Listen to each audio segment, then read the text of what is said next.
All right, hi everyone, and welcome back. And as we keep steaming along through this information here in the final stretch of the class, we're going to go into Module 11 here, which is going to focus more on herbicides that commonly are used in lawn care. I'm not going to say that I'm probably covering or giving justice to absolutely every single bit of chemistry out there available for use. If you have questions, if you have any specific weed control concerns that you're maybe looking for some input or some solutions please feel free to reach out to me. Um, Really, I'm just trying again to give us kind of a flyover of a lot of the herbicides, how they work, and some of the different types and the weeds that are controlled, to get into a little bit of the weeds themselves in this module. So, without further ado, here we go. And so, probably before we get into herbicides, it's probably important to talk about what exactly is a weed. How do we define a weed? And really, it's simple. It's basically any plant that's growing where you don't want it to. So, by definition, a weed is anything that we have growing where we don't want it. So, some people may find dandelions very beautiful in the lawn and they have no problem with them growing there. I would say that the vast majority of people feel the other way. And so that's basically where we draw the line. Is it's really subjective. It's going to depend from person to person. I would say that most people in the landscape or green industry are going to already have some preconceived notions of what's acceptable and not acceptable. We can make a lot of generalizations through this of what we consider being a weed or not a weed when it comes to lawn care. So there's a couple different classifications for weeds when we get into the herbicides and how herbicides work and what products we're looking at. It's important to delineate between broadleaf and grassy weeds. So one is a monocot, one is a dicot. And the reason this is important is because herbicides are designed to control weeds in many areas, including lawns. But they are going to basically work by mimicking growth hormones in the plant. And they're going to do that by blocking certain metabolic pathways and growth functions within the plant.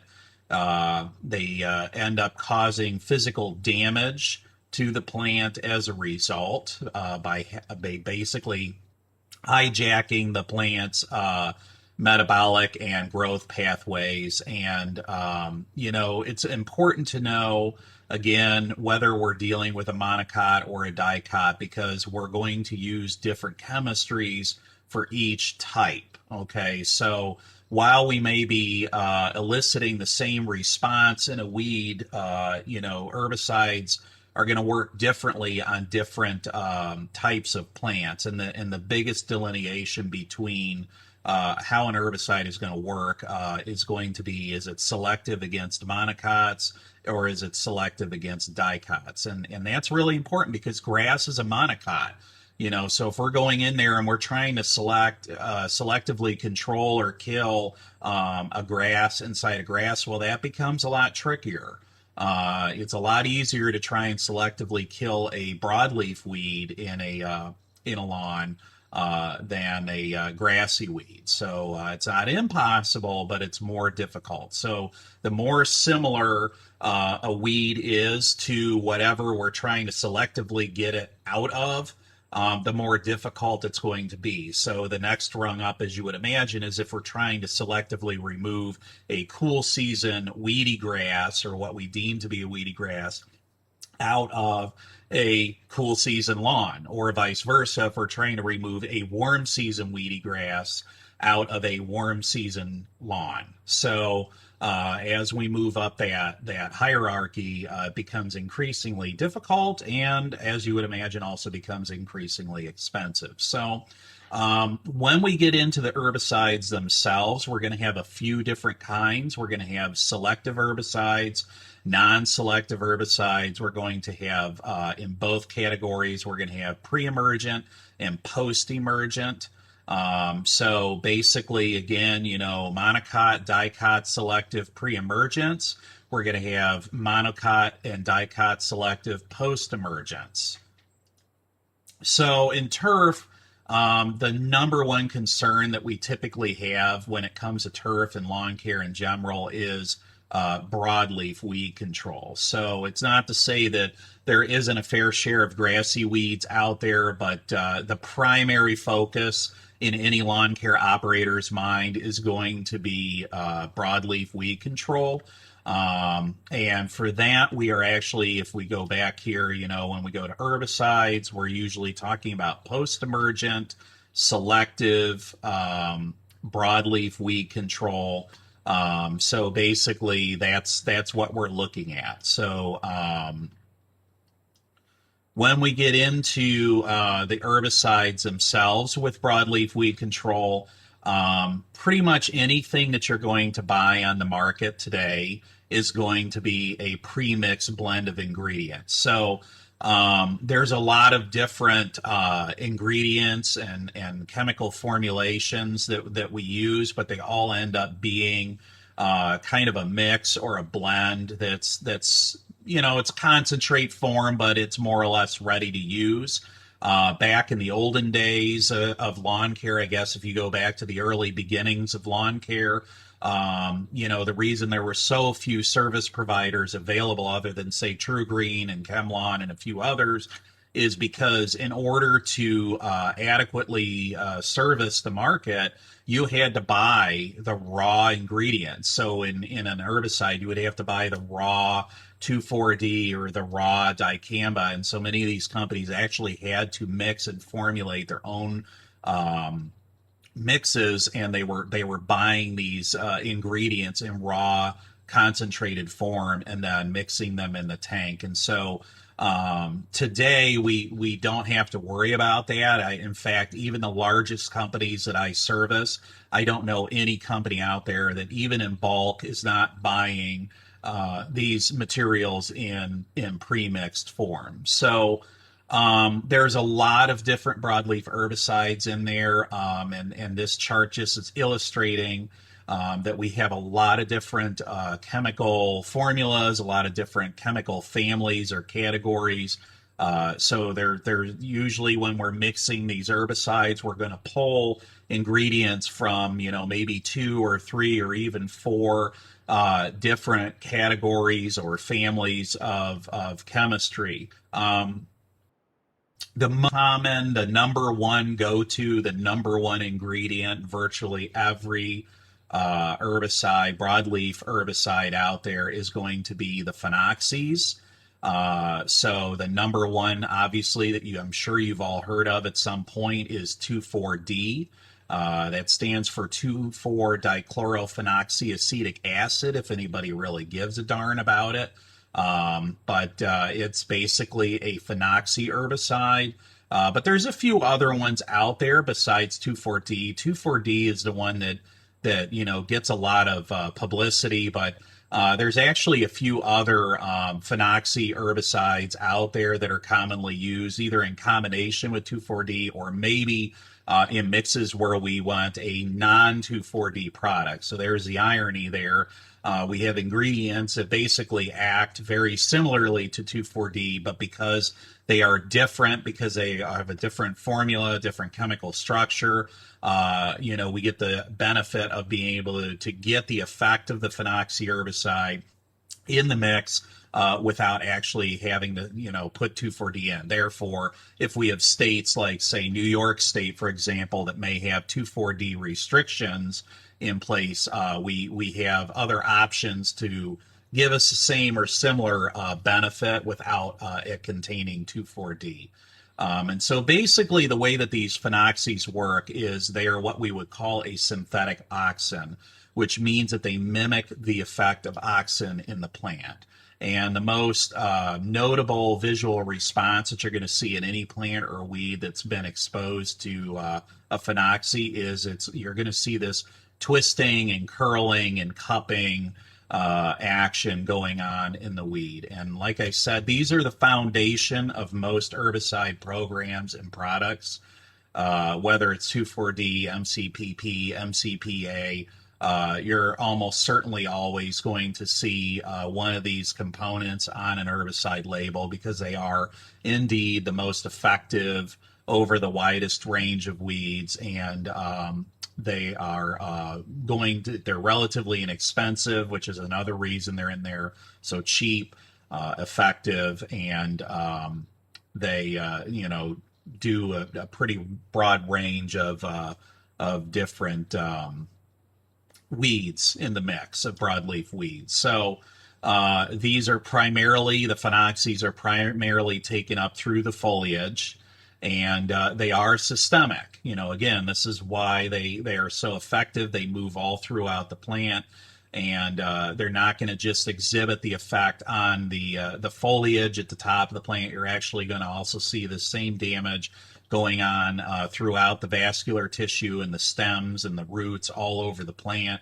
So yes, we see the visual response in the foliage on top, but just know that the effect is going on all over the entire weed. So this is a systemic product. The phenoxies do work on most weeds, like I said. Now, they're not necessarily the most effective product to control every single weed out there, but they have a very broad spectrum, which is why I said we typically will use this as the foundation, the phenoxies that is. We will use those as the foundation for an herbicide mix, and then we will layer additional chemistries on top of that. So they really are the foundation of weed control in lawn care. So one of the challenges that we are running into, especially with a lot of guys that rely heavily on phenoxies, is we are starting to see some resistance developing in lawn care. This is, I'm sure you guys hopefully recognize this weed. This is buckhorn plantain. Buckhorn plantain, surprisingly, is one of the weeds that we are developing some resistance or resistant populations out there. So the next foundation, and this again is not in every single weed mix out there, but again, it's in a lot of them. So then the next runner-up, I guess, for the most commonly used ingredient is going to be dicamba, and dicamba would fit into a benzoate class. So the cool thing about this component is it's a soil active herbicide. So if you remember, the phenoxies actually get taken up through the foliage, through the leaves. The dicamba actually gets taken up through the roots and then moves up into the plant. So that's what we would call a cropitally systemic. It's actually moving up into the plant through the roots, and it does also get absorbed through the leaves. I don't want to mislead you. It can be taken up through multiple avenues, but the primary mode of uptake actually is through the soil and through the roots. So this product, even though it's a different class, it's a benzoate class, it has the same auxin effect or a similar auxin effect on the weed as the phenoxies. And so, again, very, very similar effect within the plant, but it is a different family. It does work a little bit differently. Therefore, if we're trying to pull ingredients in from more than one family, that is going to do the trick. So similar effect, different mode of action, different chemical category, and it helps to, if we're looking at the, 2,4-D and phenoxies covering, 80% of the weeds, this helps us to get into maybe that 85 or 90% range when it comes to controlling the mix of weeds that we see out there in a lawn. So the next rung up of commonly used ingredients in herbicide mixes would be your pyridine group. And this is a group that's really near and dear to my heart. I rely on pyridines pretty heavily, especially anymore in lawn care. They're just very, very effective. I'm not relying on them exclusively, but I am using them in combination with things like your phenoxys and your benzoates. They are very, very effective at going after a lot of your more difficult to control weeds. And also, depending on the time of year that you're going out trying to control weeds, these can be a valuable tool. So when we talk about pyridines, we're talking about things like triclopyr, fluroxypyr, clopyrrolid, quinclorac is actually another one. So a good giveaway if you have a pyridine in the mix is if you obviously see that pyr, the PYR in the name somewhere. That's a pretty good giveaway with the exception of quinclorac. There's a lot of pyridines out there. There's a lot of these chemistries out there in general. But unfortunately, most of them are not for turf. We have a very limited arsenal of ingredients that are actually labeled and available for use in turf. Most of the herbicides out there are going to be reserved for agricultural use. So the reason the pyridines are a cool product is because they're considered an ester or a volatile more volatile herbicide. And the reason that's important, why would we want to use something that's got higher VOC or higher volatility? Because when we're in colder weather, when we're in the spring, it may be more effective to get that herbicide into the plant by allowing it to turn into more or less like a gaseous form and then be taken up by the stomates and through the stomates, the stomatal openings in the foliage, and getting into the weed that way. Now they are additionally absorbed through the soil. They're additionally absorbed through the foliage directly in liquid form, but you get that added effect of more or less like a gaseous or vapor type form being able to be taken up by the weed. So they have longer residual in the soil. We can see residual, depending on the active ingredient, anywhere from several weeks to a few months. So this product is going to stick around a lot longer. The other thing to say is, when it comes to soil activity, these products are still pretty quick. So, that's another reason that I do rely on them quite a bit is they are soil active, but they actually do work pretty quickly. The plant responds pretty quickly to them. This is different than a benzoate like dicamba. Dicamba is a great product, but it's kind of a long hauler. It doesn't have the residual in the soil that the pyridines do, but it does have some residual in the soil, so it doesn't stick around as long. If you're looking for something with soil persistence, dicamba is not going to stick around as long in the soil as a pyridine. However, it does take it much longer to elicit its effects on the plant. So it is more of it is a slower acting product, but again, depending on the time of year and depending on what we're dealing with weather and climatic conditions, it's a good tool to have in the mix, even if it is a little slower acting. But if you're looking for a faster response, the pyridines are very helpful. If you're dealing with some of your more difficult to control weeds, again, pyridines are helpful. So the next rung up, we don't rely on these as much, but we do rely on them. I am seeing more and more herbicide mixes like quad mixes and things like that that are including a product from the PPO inhibitor category. So these would be active ingredients. If you look at a label, you're going to see things like sulfentrazone, carfentrazone, pyriflufen ethyl, and flumioxazine. So these are only taken up through the leaf, and they basically mess up photosynthesis. So they're not systemic. They are a contact herbicide, so they literally will kill whatever they come in contact with. There's minimal translocation within the plant. So coverage is really important on these guys. and basically they're very fast. So one of the reasons that years ago we started putting PPO inhibitors and herbicides is depending on the time of the year, especially times of the year like the springtime, um, we would struggle getting that response. Homeowners would call, would complain, you'd get callbacks. You might look at the weeds in the lawn, see that they're twisting and cupping, but it's just not taking its effect fast enough. And so these really help speed up that response. They're not going to necessarily kill off the weed in entirety. So basically, they're more of what you would call a selective, broadleaf selective burn down product. So they're going to burn or flash kill that foliage within 24 to 48 hours. That does not necessarily mean that they've killed the root. So oftentimes, if you were to rely on one of these PPO inhibitors exclusively, they'll give you a quick response, but within a couple of weeks, those weeds are going to be right back.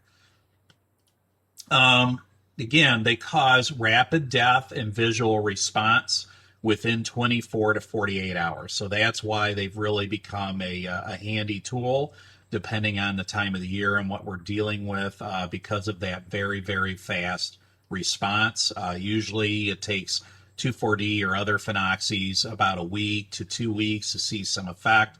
Dicamba is going to take, at least 2 weeks, maybe longer. The pyridines, again, they're going to be kind of right in there, a week or so. And then they're going to elicit their response over a longer period of time. But if you want a very quick response, the PPO inhibitor is going to really work well. The other reason, actually, and the reason that I am leaning towards using PPO inhibitors more in lawn care, and the reason that a lot of the manufacturers are including these more and more in lawn care is because they actually can help the other active ingredients get into the weed faster. So, depending on the time of year, when we're in cold weather, when we're in the hot, dry conditions of the summer, when those weeds have a thick, waxy cuticle, these PPO inhibitors can really help get those other chemistries through that waxy cuticle. They help to break through that. And they really do help to get those other active ingredients into the weeds. So a lot of times it's not that the herbicide, like say a 3-way type product, isn't going to work in summertime. It's just not working because the plant isn't actively absorbing and translocating. And so if we could put something in there that helps get that product in through the leaf into the weed, we stand a much better chance of killing it. So again, they're contact. They're not systemic, so they are not going to move throughout the plant, but we can use them to help get those other systemic products into the plant at times of the year that the plant may not be receptive to taking them in. So the next common herbicide class that we run into would be the pigment inhibitors. So the number one go-to in lawn care that we have at the moment is an active called mesotrione, and the trade name on that would be tenacity. These basically work by blocking the production of chlorophyll and other pigments, like your anthocyanins and other things inside of that plant.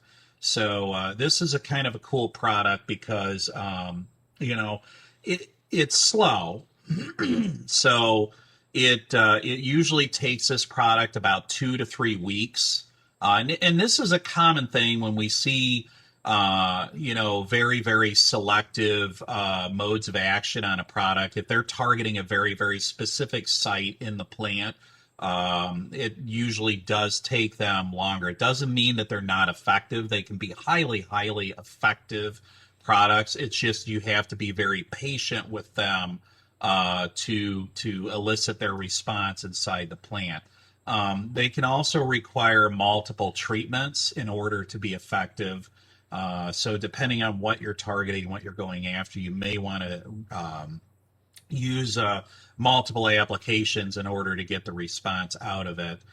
They are safe on newly seeded turf at the time of seeding. So not once the grass seed necessarily germinates, but at the time that you're seeding a lawn or overseeding a lawn, these products are very, very safe. They won't have any response on that seedling. Now once that grass seed starts germinating, that's a different story. Now we're going to have to wait a period of time for that grass to grow and get far enough along to where we can go in and safely and effectively treat it. One of the reasons that this product is really, really good for lawn care is it is the first product to come along that actually allows us to selectively remove creeping bent grass out of lawns. So probably the number one reason that I see this used in lawn care is to get rid of bent grass. The other reason that we use it, again, is we do use it as a pre-emergent to some degree. We'll get to that a little bit later in the discussion, but this would be as a broadly or as a post-control type product. We can use this to selectively remove creeping bent grass and a few other things out of an established lawn, and it is a what was I going to say there? It is a relatively safe product when it comes to cool season turf. There are some caveats with it that we have to think about, but again, this is a really, really cool product for us to use in lawn care. So the next group that we will get into when it comes to herbicides would be ALS inhibitors. Oh, the other thing I would say about this, that's what I was going to say. This actually will selectively work on both some broadleaf weeds and some grassy weeds, both. Obviously, bent grass would be grass. And the other thing, if you remember me talking earlier about bent grass, trying to selectively remove a cool season grass out of another cool season grass is very difficult. This is actually one of those products that does it really well, and it's relatively economical. It's not the cheapest product out there, so I wouldn't necessarily go out, using this across the board. But there are post-patent products available on the market, and as a result, has brought that cost down significantly on this. And we have seen much more widespread adoption of this product and using it in the industry. So now we're going to move into the ALS inhibitors. So these would be things like there's a product that Corteva came out with a few years ago called Defender. The active on that is flurazolam. And basically how that works, again, a very, very selective metabolic pathway in the plant. It blocks amino acid synthesis.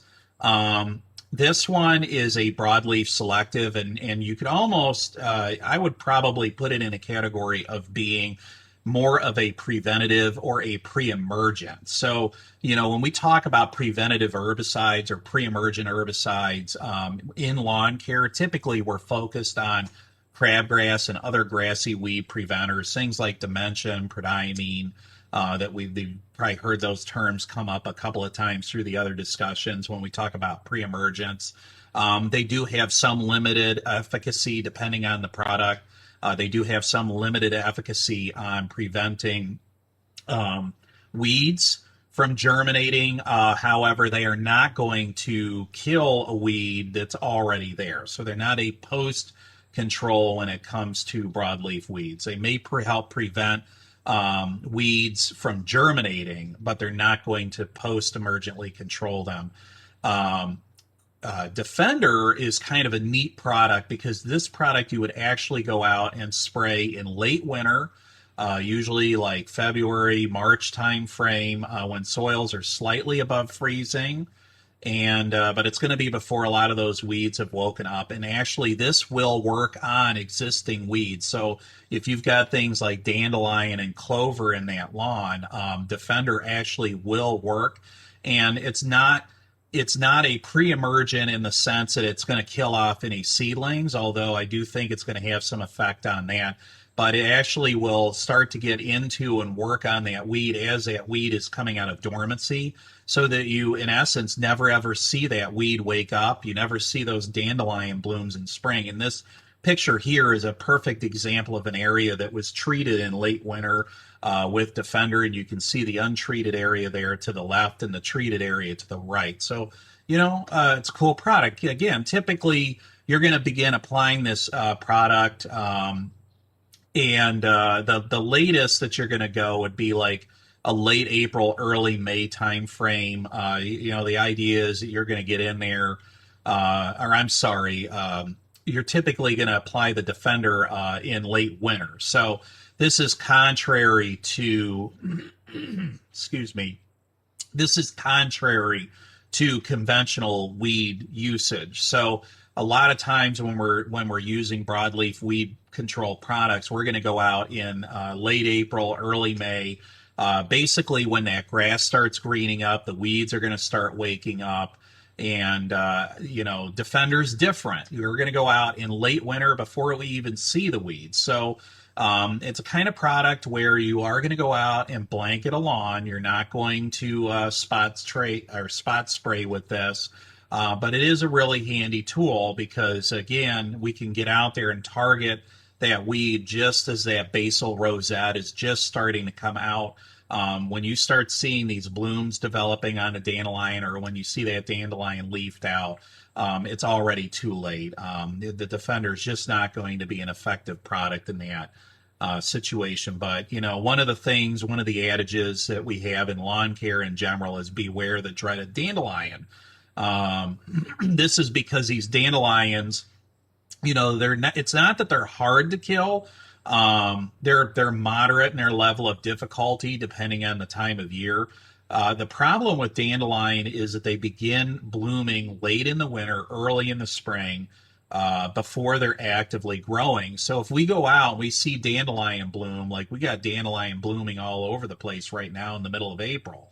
Most of the lawn care providers are telling me they're running maybe 2 to 3 weeks earlier on weed control, if not even more than that. Some guys probably started spraying in late March. Typically, we don't start spraying around here in Northeast Ohio. We don't start spraying weed control on a widespread basis until like mid to late April. So we are running very, very ahead, this year compared to other years. But the thing with dandelions specifically is a lot of times, I mean, they're one of the first to see visually on a lawn because, like I said, they will start blooming in late winter, very early spring, before they are really evenly actively growing. So, before you see all the leaves and the foliage coming out, next thing you know, you see this field of gold, what sometimes can seem to pop up almost overnight. And so they're a real problem for lawn care operators in general because, again, they're going to get going before a lot of these herbicide chemistries are really going to work effectively. So it can be very challenging. And once they start blooming, that's it. You've already lost points with the customer or the homeowner or the property manager. So these are a real bane for lawn care. And again, Defender, if this is something that's of concern for you, depending on what walk of life you're in, Defender could be a very valuable tool. So again, all of this creates a problem when we talk about controlling them. When we get into the dandelion, it's not the most difficult to control weed, but it is kind of the bane of the lawn care applicator, lawn care service provider, because again, they're just the nature of how they work. Typically, in the spring, if we don't use a product like Defender, we're typically relying on ester or VOC based technology.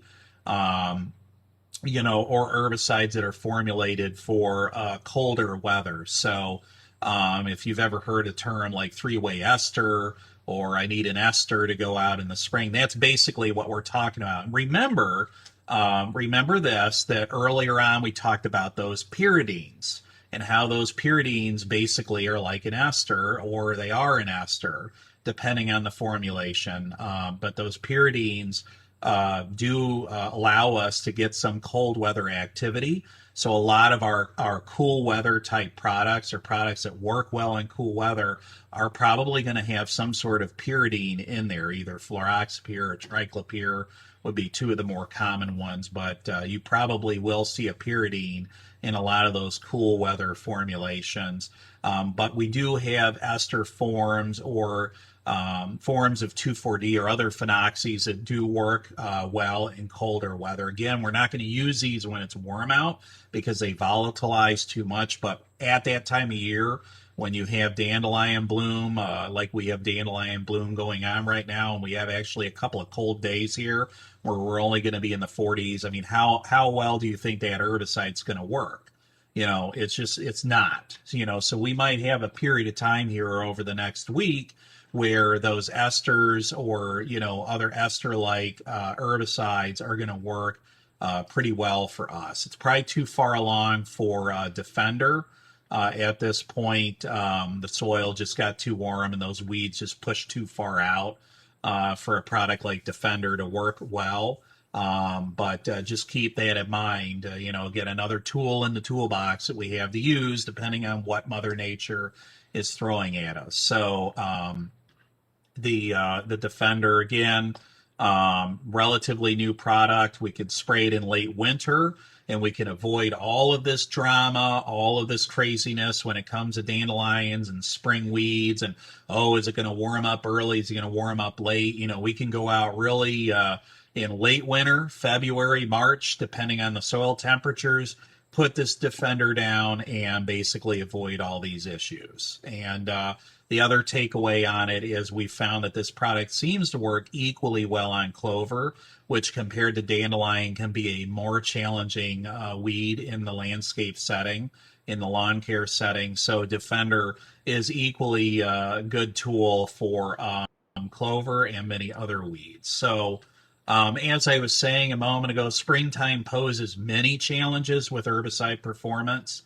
So it's not just the cold weather. It's not just looking at dandelions. It's not just considering, the temperature range that we're dealing with from week to week and trying to switch things up. But, overall, springtime is a difficult time of year for performance on herbicides. So I always recommend to guys, if you can, to use products with ingredients from at least 3 groups. And I want to point this out because I don't want to see guys using 3 ingredients. I'm not saying 3 ingredients, okay? Because if you have a product like 3-Way, okay, marketing spin here, if you have a product like 3-Way, is it really a 3-Way product? Does it have ingredients from 3 different groups or families? No, it doesn't. You're actually dealing with a product that has 2 components in it, from the phenoxy family or phenoxy category, and then you have a benzoate in there. So realistically, it is a 3-Way product in the sense it is 3 different chemically different ingredients in there. However, they're only from 2 different categories of herbicides. So, it just depends on your frame of view. I guess for me, from a more technical standpoint, 3-Way is really a 2-Way product.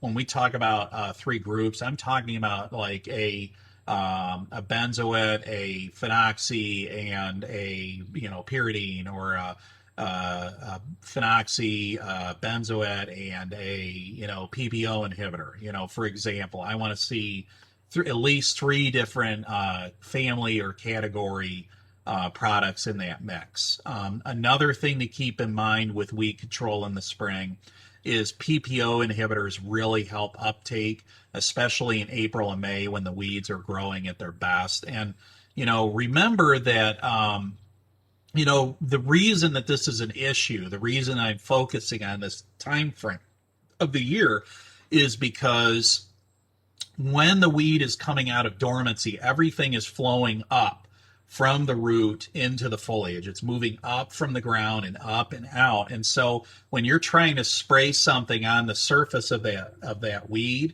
and you're trying to get it in and get it to go down, it's just not going to happen. So what ends up happening and oftentimes is that when you spray that weed, you might get some effect on the weed, but it just stops at the foliage. It never goes much further. Meanwhile, that root is still alive and completely intact and completely capable of throwing out new foliage as that old foliage is senesced. Okay, so there's some additional things going on in the plant, and the plant's at its absolute best. It's coming out of dormancy, has all those carbohydrate reserves, ample reserves going into the spring. It hunkered down all winter. So, it's just going to be a much more robust and tougher to control weeds. So, one thing that we've started seeing a move or a shift toward is really, like I said, getting into more of these PPO inhibitors for springtime usage,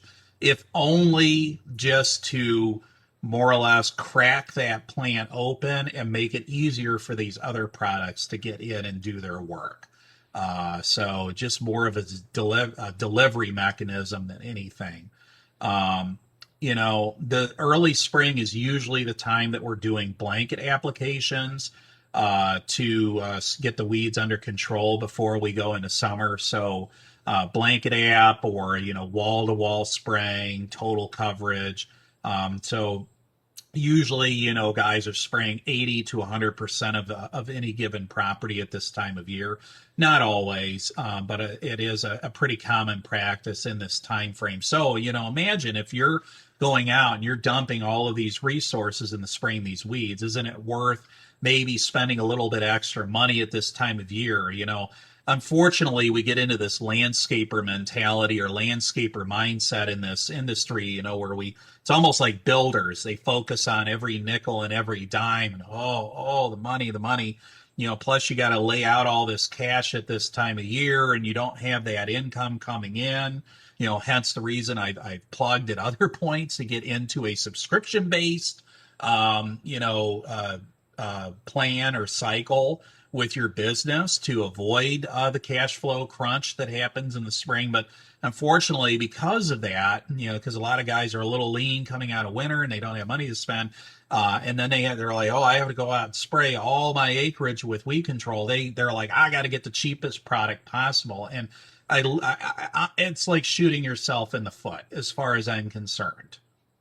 So that's my opinion on it.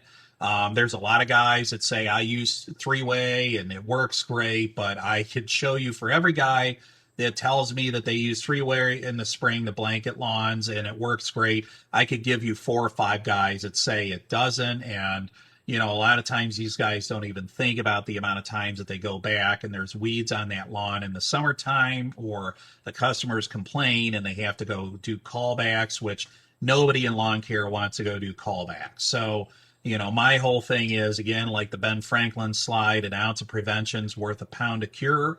And to me, in the springtime, that's not where you want to cheap out. And, I'm not saying go for broke. I don't want to see guys use the most expensive chemistry out there. But, we can afford to spend a little bit more because it is going to save you on the back end. If you think about if we could go out and use a product in the spring and get 80 or 90% control or better on the weeds in a lawn, how much weed control spraying are we going to do over summer? And keep in mind, folks, that summertime is a very, very challenging time to control weeds.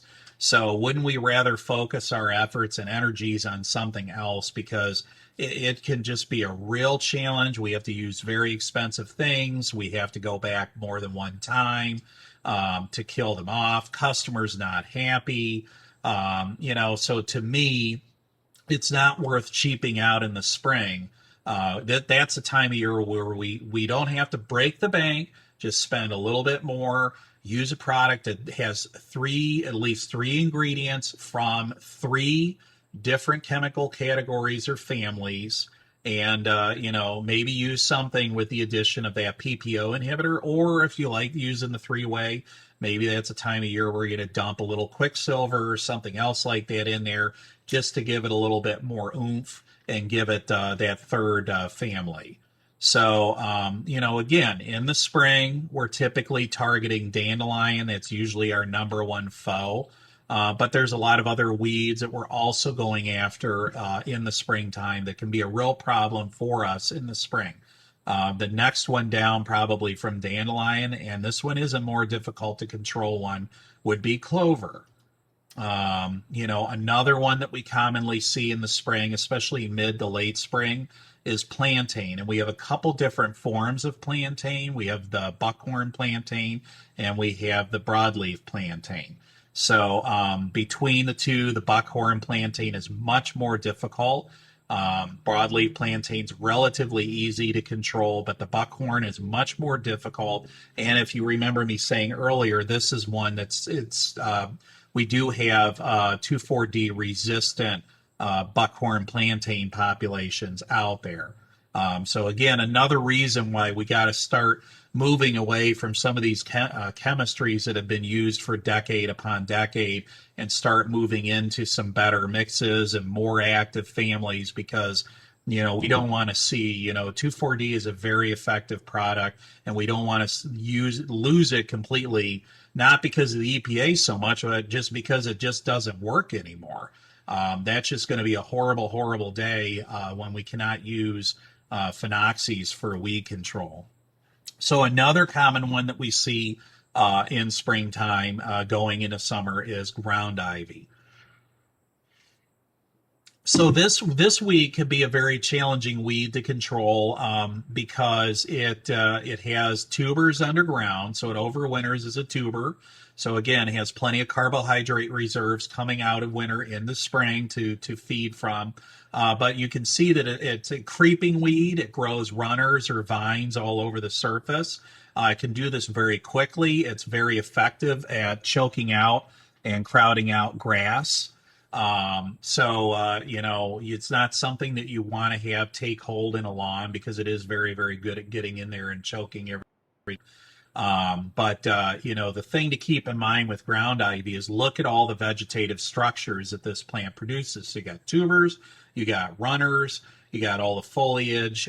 This is a pretty prolific plant in the lawn care setting, and the foliage is relatively small. I mean, it's going to cover an area pretty densely, but the individual leaves themselves are relatively small, probably dime to nickel size usually, maybe a little bit bigger once you get in the summer.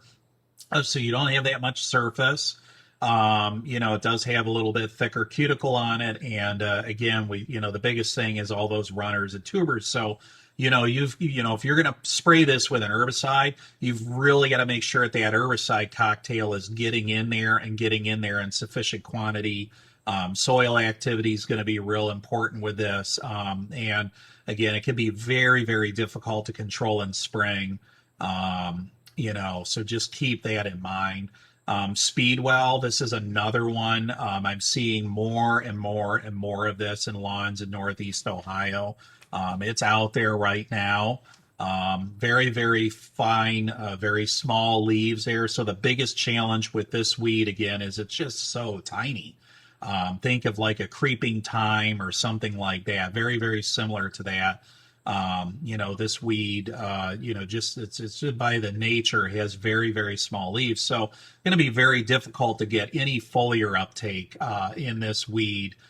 So we are going to be very, very heavily dependent or reliant on soil active chemistries, and probably something with some residual, like your pyridines, to try and keep this under control.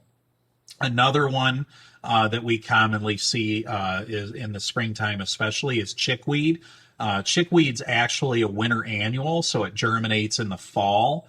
It hunkers down all winter, and then basically does its show in spring when a lot of other stuff is waking up. It's pretty much winding down. So this one's kind of challenging just because it's off cycle from a lot of the other weeds. Most of your weeds you're going to deal with are either perennial or they're summer annual type weeds.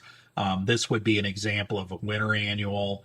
Again, kind of challenging because it's not just the weed, it's a seed bank that we need to think about. It's going to get going at times in a lawn because it's at a time of the year that we're not normally traditionally putting down any kind of pre-emergence on that lawn in the fall. So, relatively easy to kill and control.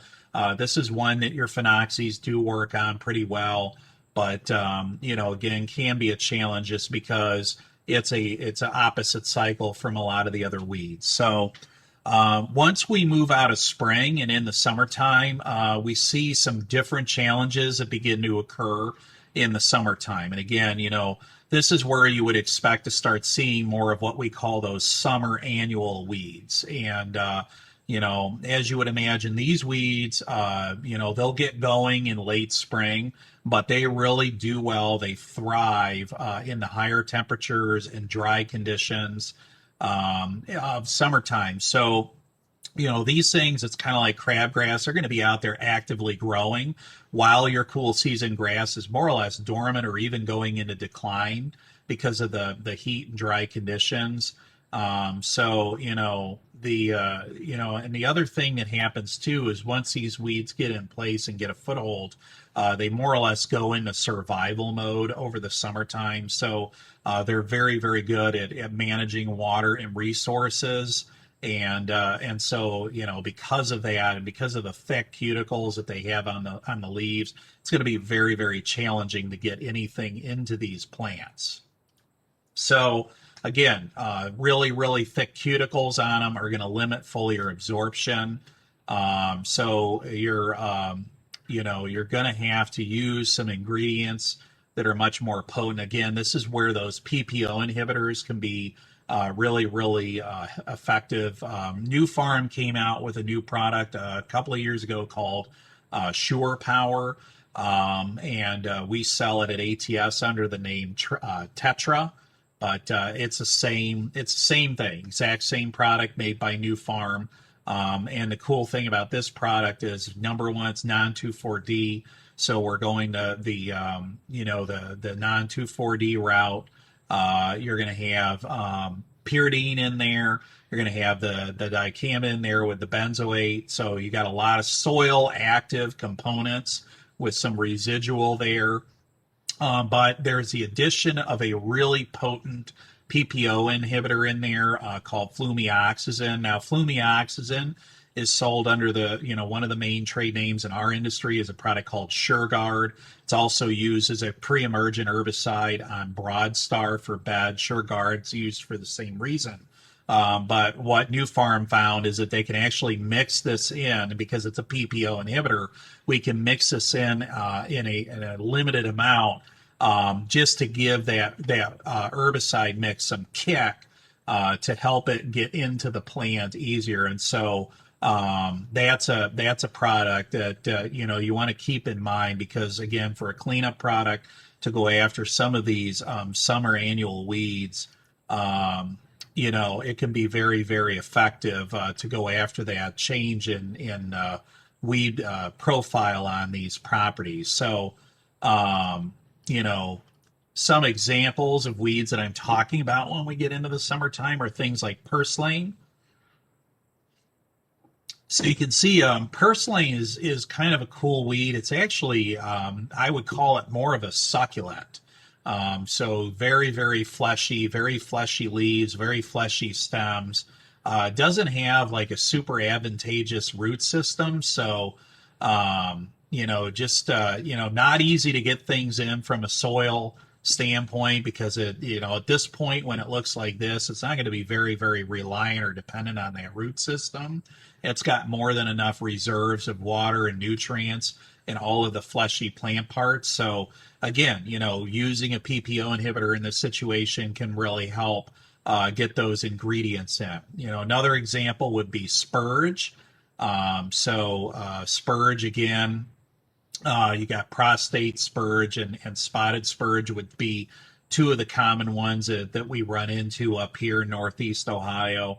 Again, a little bit, thicker stem, not like purslane, but they do have, a lot of reserve in those stems, relatively small leaf surface area. So again, minimal water loss with this weed, but at the same time, very small surface area to try and get any active ingredient into. They are, have a thick cuticle on the leaf surface. It's what gives it kind of that blue-green tint to the foliage, is that thick, waxy cuticle. So kind of similar to spurge is going to be another weed that we see up here called knotweed. Knotweed's kind of interesting because it prefers to actually it gets going in low-lying areas where we have prolonged flooding or prolonged wetness. But it doesn't need that wetness to continue on into the summer months. So there's another weed that we run into that's kind of similar. It's not a broadleaf weed, it's actually a sedge. That would be your yellow nut sedge. So your sedges equally to knotweed, they need that moisture in order to get going, but once they do, they are perfectly happy surviving in an area and even spreading in an area. So, sometimes all it takes is even just a good wet year or a good wet spring to get it going. And you'll end up with nut sedge in areas that you've never had it before for that reason. Knotweed is a little different. It prefers like continual. So usually I see this occurring in areas where you have that prolonged lingering water year after year after year. An isolated year here and there isn't typically enough to get this thing going. The other thing to keep in mind when you see weeds like knotweed, and I think we talked about this a little bit earlier in your site conditions and site evaluations and in one of the earlier modules, that things like knotweed, purslane, spurge, things like that also tend to prefer compacted soils. So they can often be a sign of poor soils, compacted soils, poor drainage. So anytime we see these weeds in large amounts, beyond just like along your, driveways and sidewalks and things like that, when we start seeing these in open turf areas, it's a really good indicator that we've got some structural soil issues going on. Another one that we're seeing a lot of in lawns in the summer months is black medic. So this one, if you see fields of little yellow flowers everywhere, that would be black medic. This is actually a legume. So just like any legumes, it has the nitrobacter nodules on the root system, and those nitrogen fixing modules, can pose a problem for us with these legumes because, they do a really good job of protecting and also metabolizing these herbicides before they ever get a chance to get into the weed. So things like medic, can be challenging for that reason, but also because, again, they got reserves in all those nodules that they can call upon if they need to. They got that secondary support system, helping to keep them alive with the bacteria. And they also, like clover and some of your other similar weeds, they have that thick cuticle, on the leaf surface, making it, an all-around challenging weed to get those actives into. Another one that we see around this time of year also is bird's foot trefoil. So bird's foot trefoil is again, another legume, but tends to be more viney, almost like a crown vetch or something like that. But, just like medic, equally challenging weed in the summertime, for similar reasons. It does produce a lot more stemmy growth than, say, a black medic does. A little bit different growth habit than the medic, but again, equally challenging weed. Like I've said before, we'll hit it again. This time of year over the summer months, these 2,4-D type products and other phenoxies don't work really well because they are systemic. You can get them into the weed, sure enough, but it can be, again, challenging to get it to move throughout the weeds. So we really don't want to rely on three-way type technologies in the summer months. They're just not going to work well for us, and you're just going to be pulling your hair out. So again, you want to use products that have pyridines in them, dicamba and PPO inhibitors. Again, here's that, horsepower, Escalade, Surezound would be another example, Surge. We have products like, again, I talked about that Sure Power, the Tetra. Again, we want to get away maybe from those phenoxies and get more in the realm of dicambas, pyridines, and PPO inhibitors. You're going to end up using more expensive products, But don't stress out about that, because typically at this time of year, you're only going to be spot treating anyways. You're not typically going out and spraying more than maybe 10 or 20% of the acreage over the summer months. It's just, it's just kind of more like putting out brush fires at this point. And again, like I said, when you're dealing with these more difficult to control weeds that come in over the summer months, you're really going out there and targeting that. So usually at this time of year, because it is summertime, you may be wanting to include or address some other issues that typically arise over the summer months. These would be things like yellow nutsedge, like I mentioned a moment ago, and also crabgrass. So oftentimes what will happen at this time of year is not only are you going to go out with a mix that has your pyridines and dicamba, maybe a PPO inhibitor as well, but you may also be tank mixing something in there for nutsedge. You might be using a product that's got something in there for nutsedge. You may also have something that's got actives in there to control both nutsedge and crabgrass, or you may be adding them in yourself, or you may be mixing up a separate backpack spray or hand can that's just got things in it exclusively for nutsedge or crabgrass. Because again, you're not necessarily going to have to spray this out on every single property, but you are going to want to have them on hand so that if you have weeds out there when you're out in the field, you have the ability to go after and target these weeds. The next season that we get into, and the best season of all when it comes to weeds, is going to be fall time.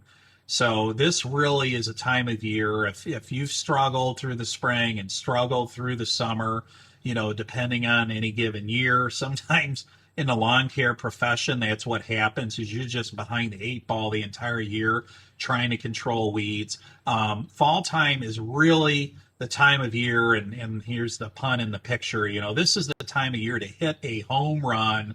And this also happens to be the easiest time of the year to do it.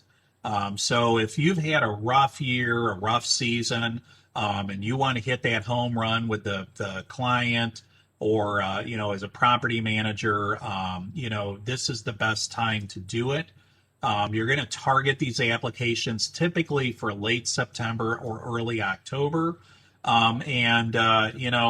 This is a time of year when we can really get away with the cheapest chemistries out there. So remember, I told you don't want to skimp in the spring, and you definitely don't want to skimp over the summertime.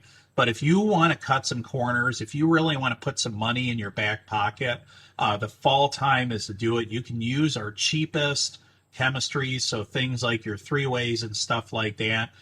They are going to work with 100% efficacy, or nearly 100% efficacy at this time of year. And this is because the weed is in what we call a source to sink relationship. So the nutrients are actually at this point being shuttled from the foliage down into that root for the winter as that perennial weed gets ready to overwinter. So because of that, we can actually hitchhike on those physiological processes going on inside the weed, and we can take advantage of that and actually use those same processes to shuttle that herbicide right down into the weed, where it's going to have maximum efficacy on that weed. Because at this point, we don't really care about killing off the foliage. It's going to die off on its own anyways. We want to get that weed. We want to get that tuber.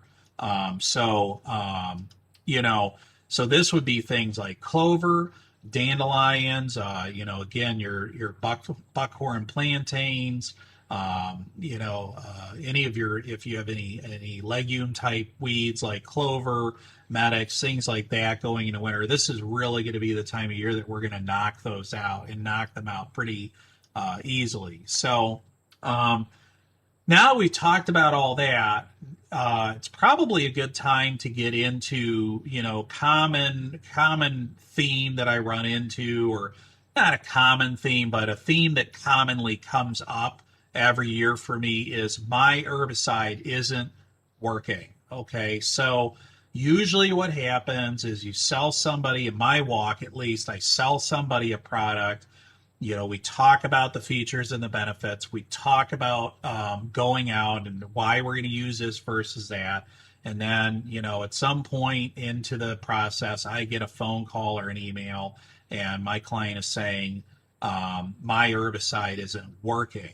I'm not getting good weed control. So I want to go through a little bit of troubleshooting with you right now, at least some steps that maybe I would go through whenever I'm in that conversation with that person. And obviously the first one, the starter, is always going to be, was it mixed right? Okay. So when we're talking about, mixing, did we mix it in the right mixing order? Did we use a surfactant or an adjuvant with it? Did we mix it in the right concentration? Believe it or not, a lot of times I go out and we run into issues where they're not getting effective weed control, and they look and they're like, well, I spent all this money on herbicide, and we get into it, and I look at what they spent, I look at how much product they bought relative to the amount of acreage that they supposedly applied that product to. Come to find out, they were nowhere near the right concentration. Or maybe they had an applicator that, was going too fast, too slow, whatever. Again, it emphasizes the importance of calibration, which is all going to feed back to, was that product mixed right in the first place?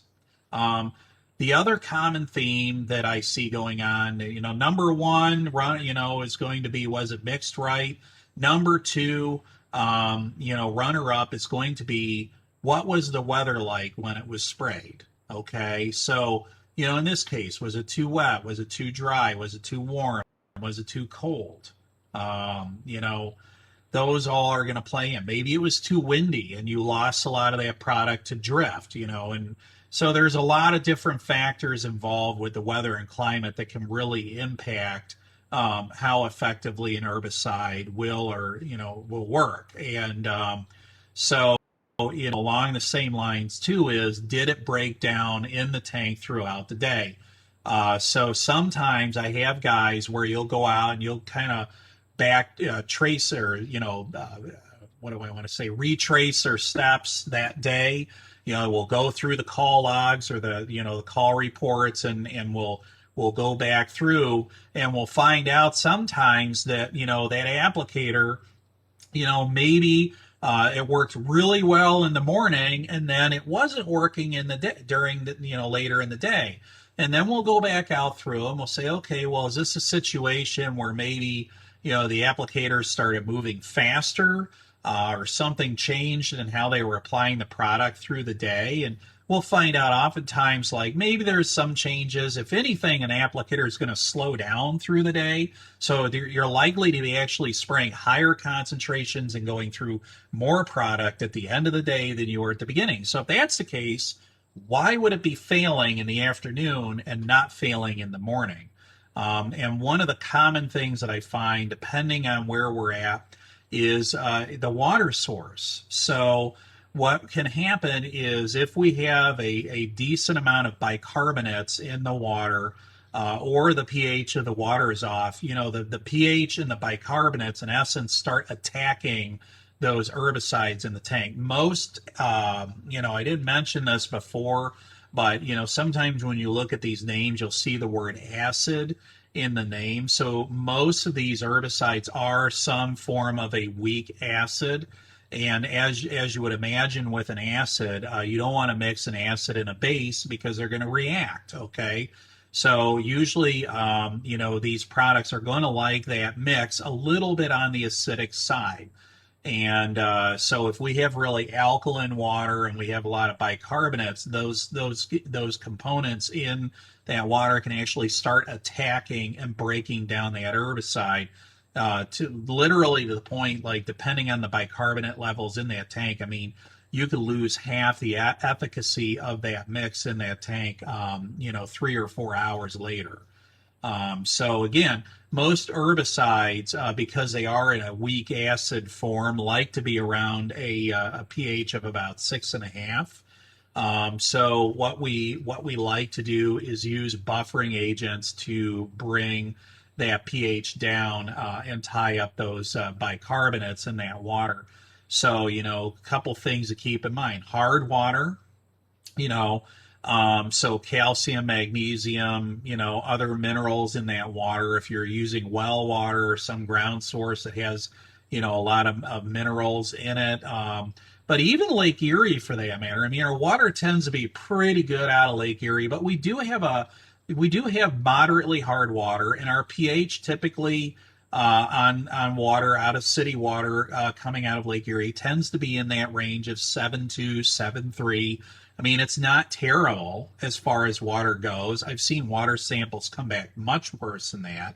But we are typically a little bit more on the alkaline side, and we do have a moderate amount of bicarbonate and hard water elements in the lake water coming out of Lake Erie, particularly calcium. So, and I'm sure if maybe you have or haven't noticed, but sometimes you can get buildup in the toilet if you haven't cleaned it up for a while, or even on your shower head, you can see that white chalky buildup, or even on the tile in a shower. That is because of hard water. That's the minerals in the water. Well, those same minerals are in the water that you're using to take a shower, the same minerals that are in essence going to be attacking that herbicide. And this is a great picture of that I found just to show you. This is actually glyphosate, which is a non-selective herbicide. You know it as Roundup. Roundup, Spectracide, Weed Killer, Ranger Pro, Glystar, any number of products. There's a million of them out there on the market. But at the end of the day, the same active ingredient, glyphosate, in that, and this is really showing you the effect. I mean, so, and I mention this because even in landscaping, or, if we're doing lawn renovations or things like that, sometimes we run into products with glyphosate performance where guys say, oh, it's just hit and miss and it doesn't work. Well, one of the things that I've done with a lot of guys, and I know even though some of these products, they say they have adjuvants and things like that in there with it, it's just not enough. It's more of a gimmick. They throw them in there. So I will actually have them add some sort of an adjuvant in there that buffers the pH and ties up the bicarbonates. And you can see in this illustration here the difference that using a product that does this has. So if you're going to spend the money on the glyphosate, even though it's a relatively cheap product, do we really want to have to keep going back and using it over and over again? No. Okay, so I'd like to be able to go out, use it, have it work well, work quickly. And so keep that in mind whenever we're using herbicides. We probably want to make an addition of something that's going to help buffer that water and tie up those bicarbs.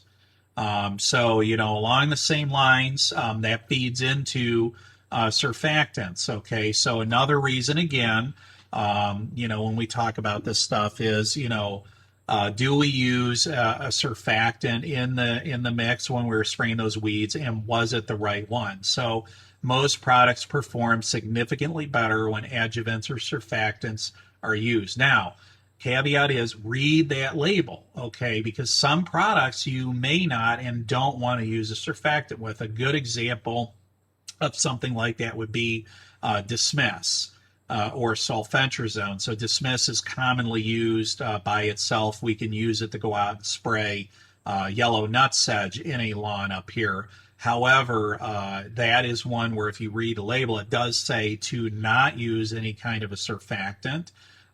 You can actually get burning and damage because of that PPO inhibitor effect. Those surfactants can get a little too much of that product into the grass plant, and you can actually get some burning and cosmetic damage and even death, depending on what rate of sulfentrazone you're going at. So, you always want to read a label, but the key in here is, are we using the right product? Some, if you read those labels, you'll see quinclorax, another one where you can use a non-ionic surfactant with it, fine. They actually recommend or prefer that you use a methylated seed oil to help penetrate that cuticle. But if you were to go in with like a organosilicone type surfactant, you're actually going to plummet the efficacy of that herbicide quinclorac. You're going to plummet I'm not kidding. You will plummet the efficacy of that down below like 40%. And just to compare, quinclorac by itself with no surfactant in it is going to give you about 70 to 80% control on crabgrass. So, to go from 78% control using nothing to 40 or 50% control, putting something in there, and now you have the added cost in that mix of something that's actually, doing harm versus actually helping you. You're better off just doing nothing in that situation. So, you know, um, the other thing to keep in mind is, what is your target? What is your target weed that you're trying to control? Did you use the right product? Did you properly identify it? So again, along the same lines of crabgrass versus goosegrass, both of them can look very similar to each other.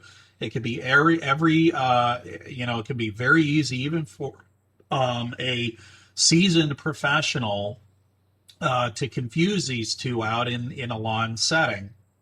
So the thing to keep in mind is, you may think that you're dealing with crabgrass when in fact you're dealing with goosegrass. And you go out there and you spray quinclorac, and then you come back to a guy like me and you say, look, I sprayed all this quinclorac and nothing's working. And it's like, okay. And then I go out and look at it. It's like, well, I found your problem. The good news is that you have effectively killed all the crabgrass in the lawn. The bad news is now you're left with a bunch of goosegrass, and we're going to have to use something else. And that's why the product wasn't working. It wasn't the right target. Another issue that I see, and this is kind of a creeper issue. It doesn't happen all at one time. This creeps up on us over time. So it's kind of like putting that frog in that pot of water and turning the heat up over time. This one creeps up or sneaks up on us, and we don't realize it until we're like in over our head, so to speak. And so sometimes what happens is, when we use the same herbicide product for years and years and years, and three ways are a perfect example of this. So when we continually use three ways, it's not that they're not effective. It's just basically what you end up doing is selectively controlling everything that a three-way product will control, okay? And you end up left with everything that it won't. So sometimes you can end up on a property where all you have now is clover and ground ivy and violet and other weeds that just are not going to be controlled by a three-way type product. So this is another common thing. Again, talking about rotations, and when we get into integrated pest management strategies, this would be a critical piece of that when we talk about weed control. Yes, IPM and weed control. So one of the ways that we address that is that, again, we use products with ingredients from three or more families, and if we can, try and rotate those chemistries, because we can basically end up selectively isolating out the weeds that the product that we use over and over again won't cure or control. And now we've got to go to something more expensive. And every time we do this in the field, we're running the risk of increasing resistant. And a perfect analogy would be MRSA, right? If all of you, I'm sure, have heard of MRSA, which is your mycogen resistant Staph aureus.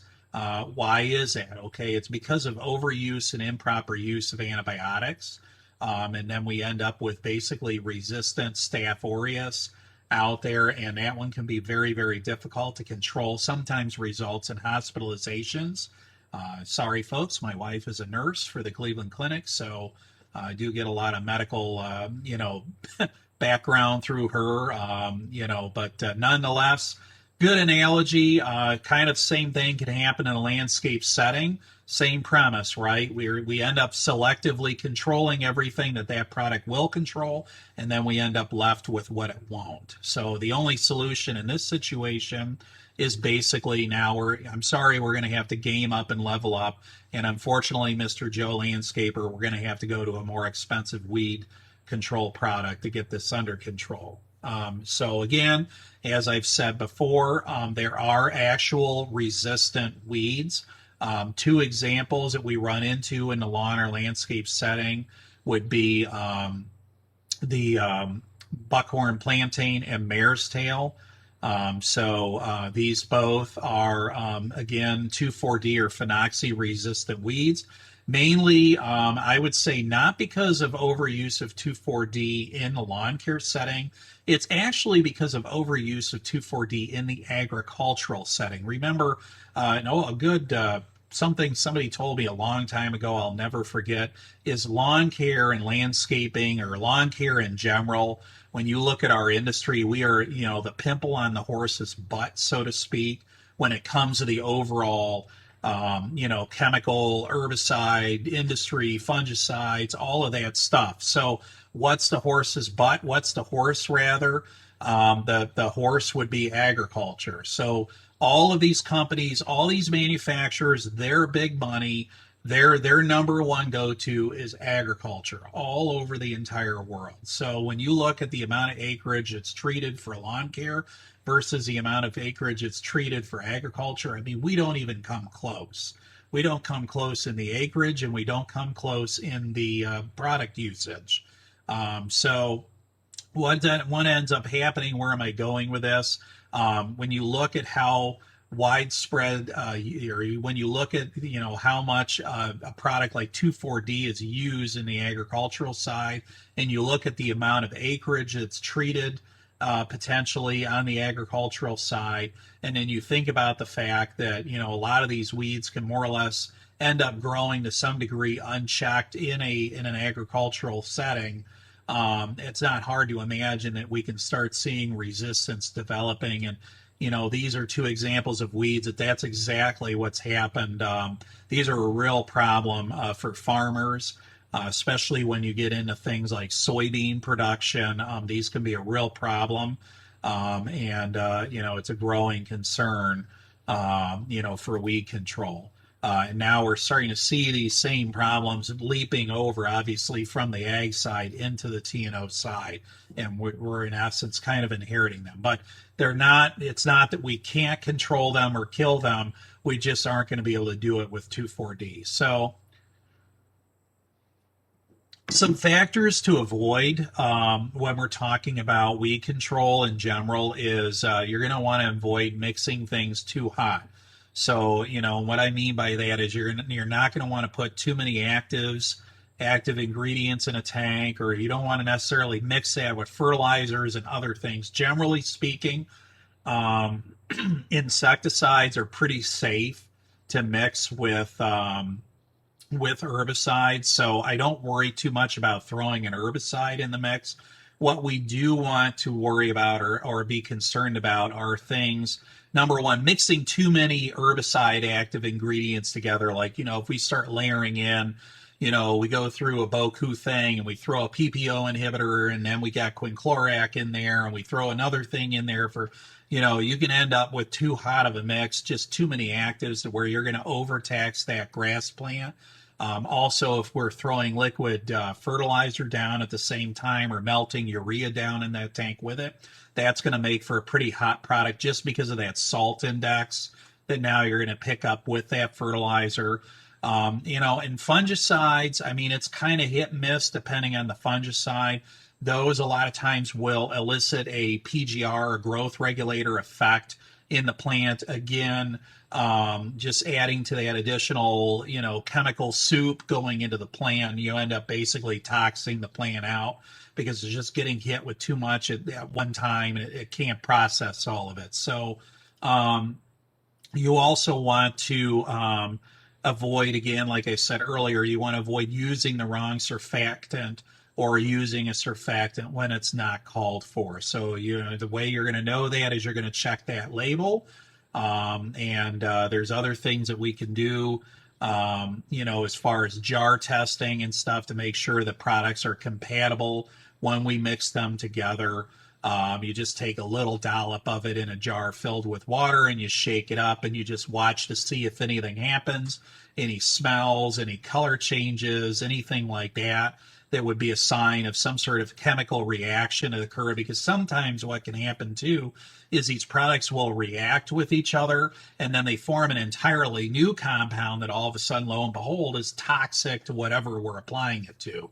So again, you always just want to do that, especially if it's something that you're not familiar with, or if you've checked with an expert or manufacturer and they've said, yes, you can mix those things together. A lot of times, even I don't know, and I'll call a manufacturer, say, do you know if these things can be mixed together? And it's just a good practice. You always want to check. And again, an ounce of prevention is worth a pound of cure, especially when it comes to spraying somebody's lawn. You don't want to risk it. So it's always good to check. Make sure you're not mixing too much together in that tank. Make sure you're not mixing the wrong things together in that tank. Avoid spraying in hot weather, wet weather, or windy conditions. Okay, so any one of these could be a recipe for disaster. Either, it could cause that product to go where you don't want it to. We saw this happen several years ago when a new product called Imprellis came out. Very, very effective product. It's in that pyridine class. I mean, it was an awesome product. Problem was it moved with water. In the year that product came out, it was cold, it was wet, nothing else was working. Guys, out of desperation, started buying and using Imprellis. Lo and behold, it actually was working, where your three-ways and your esters and your other products weren't working too well. And the only bad side of that is, because it was so wet that year, that Imprellis moved with the water, and it ended up moving areas it wasn't supposed to, sometimes killing 80-foot tall pine trees on a neighboring property, or killing hydrangea or yew bushes or things like that in a mulch bed or landscape bed adjacent to the turf. I saw a lot of stuff damaged. I saw mature magnolia trees damaged. Again, just all a perfect illustration of, you don't want to be out necessarily spraying in wet conditions. Sometimes soil sterilants or veg control products that we use, depending on the site, they can move pretty readily and pretty easily with water, and again, cause some catastrophic damage when they run off and go into the wrong areas.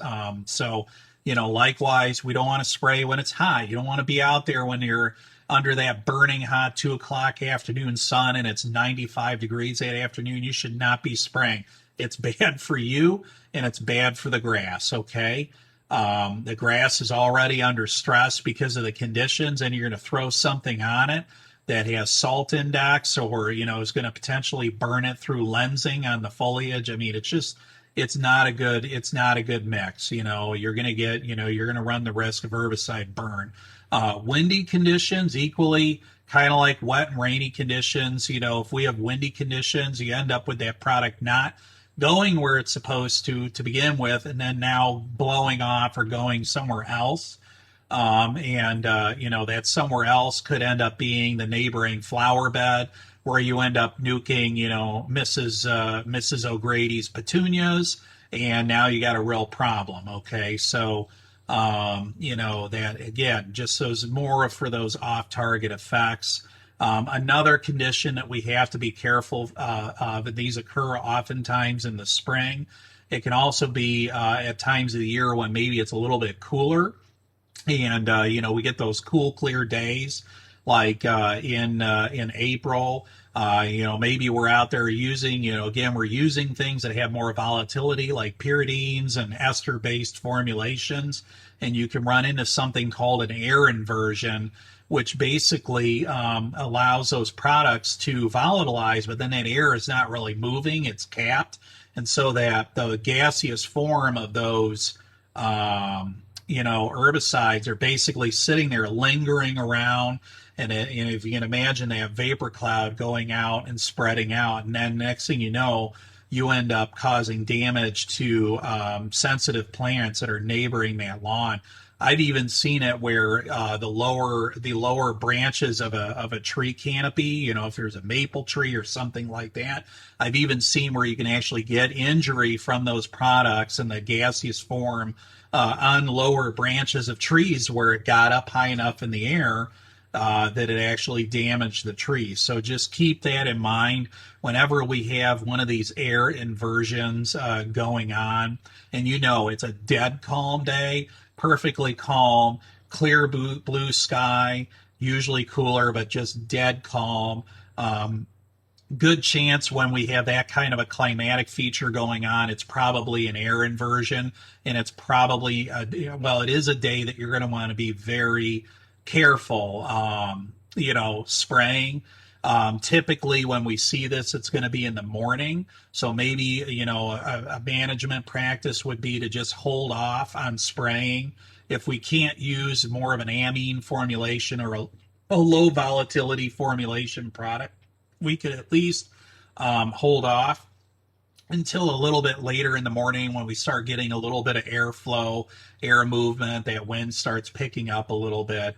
Again, not too much to where we can't spray for other reasons, but if you catch my drift, just get to a point in the day where maybe a little bit later, we can resume spraying again. So you want to avoid overspray and drift. So one thing that I see is, especially with the ride-on equipment, things like Z sprays and steel greens, is those booms on those sprayers can allow us to get uncomfortably close to flower beds, especially, but also tree rings and mulch beds and things like that. So we can, if you're a really, really skilled and gifted technician, I mean, I've watched guys do this where they literally come up within an inch of the flowers, and they're able to kill the weeds on that edge of that mulch bed without actually killing the begonias and the other. I mean, it's amazing when you can see a guy do this, just how again accurate and how precise these guys can be. But that's the exception. That's not the rule. Again, that's somebody that's really taken ownership of what they do. Generally speaking, I would advise most people to kind of steer clear of these areas, especially if they're unskilled, don't have the experience with this. But equally, we got to be careful around trees, because underneath that mulch and just outside that mulch ring, oftentimes you're going to find all those surface roots. So that's an area where we are going to want to be mindful of what we're spraying around. And when we talked about earlier on in one of the other modules, we talked about your fertilizer patterns. The same holds true with spray. If you come up to a tree in a lawn, you're going to want to stop, spray up to that tree, go around and resume spraying. You are not going to want to sit and do ring around the daisy, because in essence, what are you doing? You're basically applying a super concentrated dose of whatever herbicide is in that tank. Just like with a fertilizer, when you ring around the daisy, you're concentrating all that material there. And, trees are sensitive too. Don't think for a second that they're not taking up some of that herbicide that's being applied. They are. They're just bigger, and at the doses that we're typically applying it, it's not going to harm the tree. The tree has the ability to, in essence, metabolize it, so it doesn't have, ill effect on the tree. But just keep in mind, if we start adding a more concentrated dose around that tree, we can see some damage on the tree, especially smaller trees. Not so much your mature trees, but definitely on smaller trees. Use the proper tips with the proper pressure. Again, we want to make sure that pressure is adequate. We want to see decent droplet size, relatively coarse droplet. You don't want to fine mist. So any nozzle, if you are jacking that pressure up too high on the system, you're going to start, in essence, aerosolizing that spray. And when we talk about drift, when we talk about air inversions, when we talk about those kinds of issues, that's the last thing we want. We don't want to see this big mist cloud coming out of a unit when we're spraying. You want a relatively coarse droplet, almost like if you were using your garden hose, or and you got that shower feature on the nozzle, and you're spraying out like that shower feature. That's kind of what we're doing. We're showering the weed. So just to give you an idea or perspective of what those droplets are doing and look like. So bigger droplets are going to stand a better chance of making it to the weed. We're not going to lose as much of the herbicide efficacy through environmental loss and volatility. Stand a better chance of it getting to the target. And along those lines, we're going to spray to the point of surface wetness, but not runoff. The goal here is we're not painting, okay? We're not going out painting weeds. We're trying to get a sufficient amount of droplet coverage on that leaf that I would say Probably at least 50% of that surface area of that leaf is going to be covered with droplets, because if you're using an adjuvant or surfactant in there with it, that is going to help take it the rest of the way to spread that droplet out and cover that surface. So, the goal here is we're not painting it. We're not coating the surface to the point of runoff, because then what ends up happening is via capillary action, you're going to end up pulling all of that herbicide mix off of that leaf and down into the ground and in other places where it's not going to be beneficial to us. So we want to spray to the point of surface wetness, but not to the point of runoff. Okay. So some other herbicides that you may use in lawn care. We have grass selective post herbicides. That would be, again, quinclorac would be an example of that. It's sold under a lot of different names and a couple different formulations. The trade name on this one is Drive. You'll see it either referred to as Drive or quinclorac, typically in the industry. And this is a product that's often found in combination with other herbicides like Solitaire and Q4 Plus would be good examples. So these would be kind of like what I would call your Molotov cocktail products, where you can go out and they're cleanup products. Okay, you're not going to necessarily blanket a property with them, but they're very effective tools to go out and pretty much, if you've got crabgrass, if you've got nutsedge, if you've got some broadleaf weeds, you can actually go out and spot spray products like this out there to selectively get rid of pretty much any weed that's on that property. Quinclorac is also used to control things like barnyard grass. So we might not be dealing with crabgrass, we might be dealing with that. It's going to obviously work on smooth crabgrass. Typically, it's going to not work on that 2 to 4 tiller or the mid tiller stage. There's just things going on metabolically inside the plant that it's just not going to work well. Large crabgrass, same thing. It'll work very effectively on it when it's very small and when it's mature. But that mid-tiller stage on crabgrass, it just does not seem to work well. Another grassy weed that we can sometimes run into in a lawn setting is foxtail.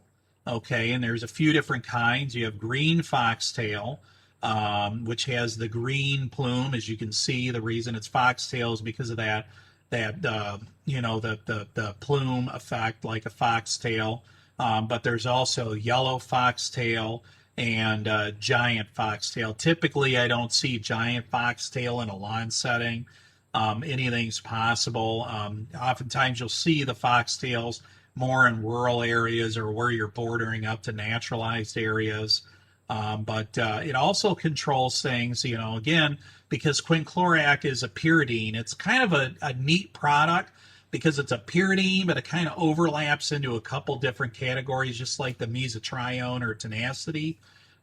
This one will control some broadleaf and grassy weeds both.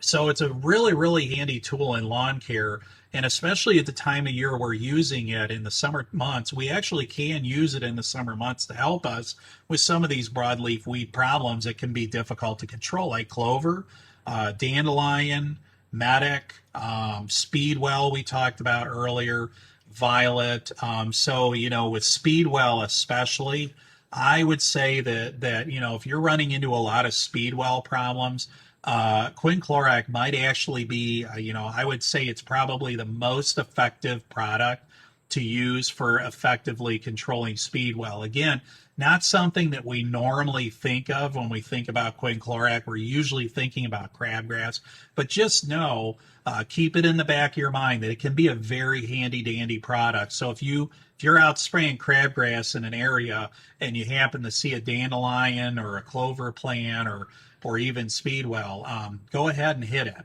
You're probably gonna work pretty well on any of those weeds. Again, violet's another one. Spring, summer, and fall, quinclorac can be a very helpful tool in controlling it. Again, we talked about this earlier. Mentioned this earlier, that it does not control goosegrass. It will do absolutely nothing to control goosegrass. If you want to go after goosegrass and crabgrass, both, as well as some other grassy weeds, and you may be better off using a product called Phenoxyprop. The trade name that this one is sold under is Acclaim Extra. The chemical name is Phenoxyprop. So again, this one will control goosegrass. It also will control crabgrass up to 4 to 5 tillers. So this one's not as effective on mature adult crabgrass. It's already, sending up panicles and everything else, or not panicles, but seed heads. But it will control that mid-tiller stage of crabgrass. So depending on the time of the summer that you're getting out there, if it's early to midsummer versus mid to late summer, Phenoxyprop might actually be a better chemistry to use, because again, it will help you with that mid-tiller crabgrass, where Clean-Chlorac, you may have to go out and spray it over and over and over again, because every time you're going out and you're missing that mid-tiller stage, and then you got to wait to where it's a little bit further along to get it. Now, once you are later in the season and you're pretty much at that point, all the crabgrass is germinated that's going to, and you're dealing with basically late stage or adult stage crabgrass, now you're going to want to switch to just using Clean-Chlorac. Phenoxyprop's not going to work, but as an early to mid product up to about 4 to 5 tiller, it's definitely a good one. Another one that I run into from time to time, not too often, but if you're on a golf course where you've got sand-based systems and bunkers and things like that, or if you happen to be in one of those areas we talked about in our soil characteristics of Northeast Ohio, where you might be in one of those moraines, or you're on one of the lake ridges, or just an area where we have some sandier soil, you can run into this guy. This is called sand burr. Again, don't see it too often, but I have seen it come up from time to time, especially in newer or newly seeded lawns. Sometimes we can run into this animal, and just know that Phenoxyprop works very, very well, or Acclaim works very, very well at controlling sand burr. Fall panicum is another one. So again, as you would imagine, we start to see this one later in the summer. So sometimes we can run into this guy out in a lawn setting, and Acclaim will work on that. Sometimes it can be an issue with spring seedings, where we ended up getting a lot of that weed encroachment over the summertime. Not uncommon to see fall panicum on a spring seeding at times. So again, Acclaim will work very well on that. It also works on wild oat, and Poa trivialis. So again, if you're actually trying to go out and get rid of Poa triv in a lawn,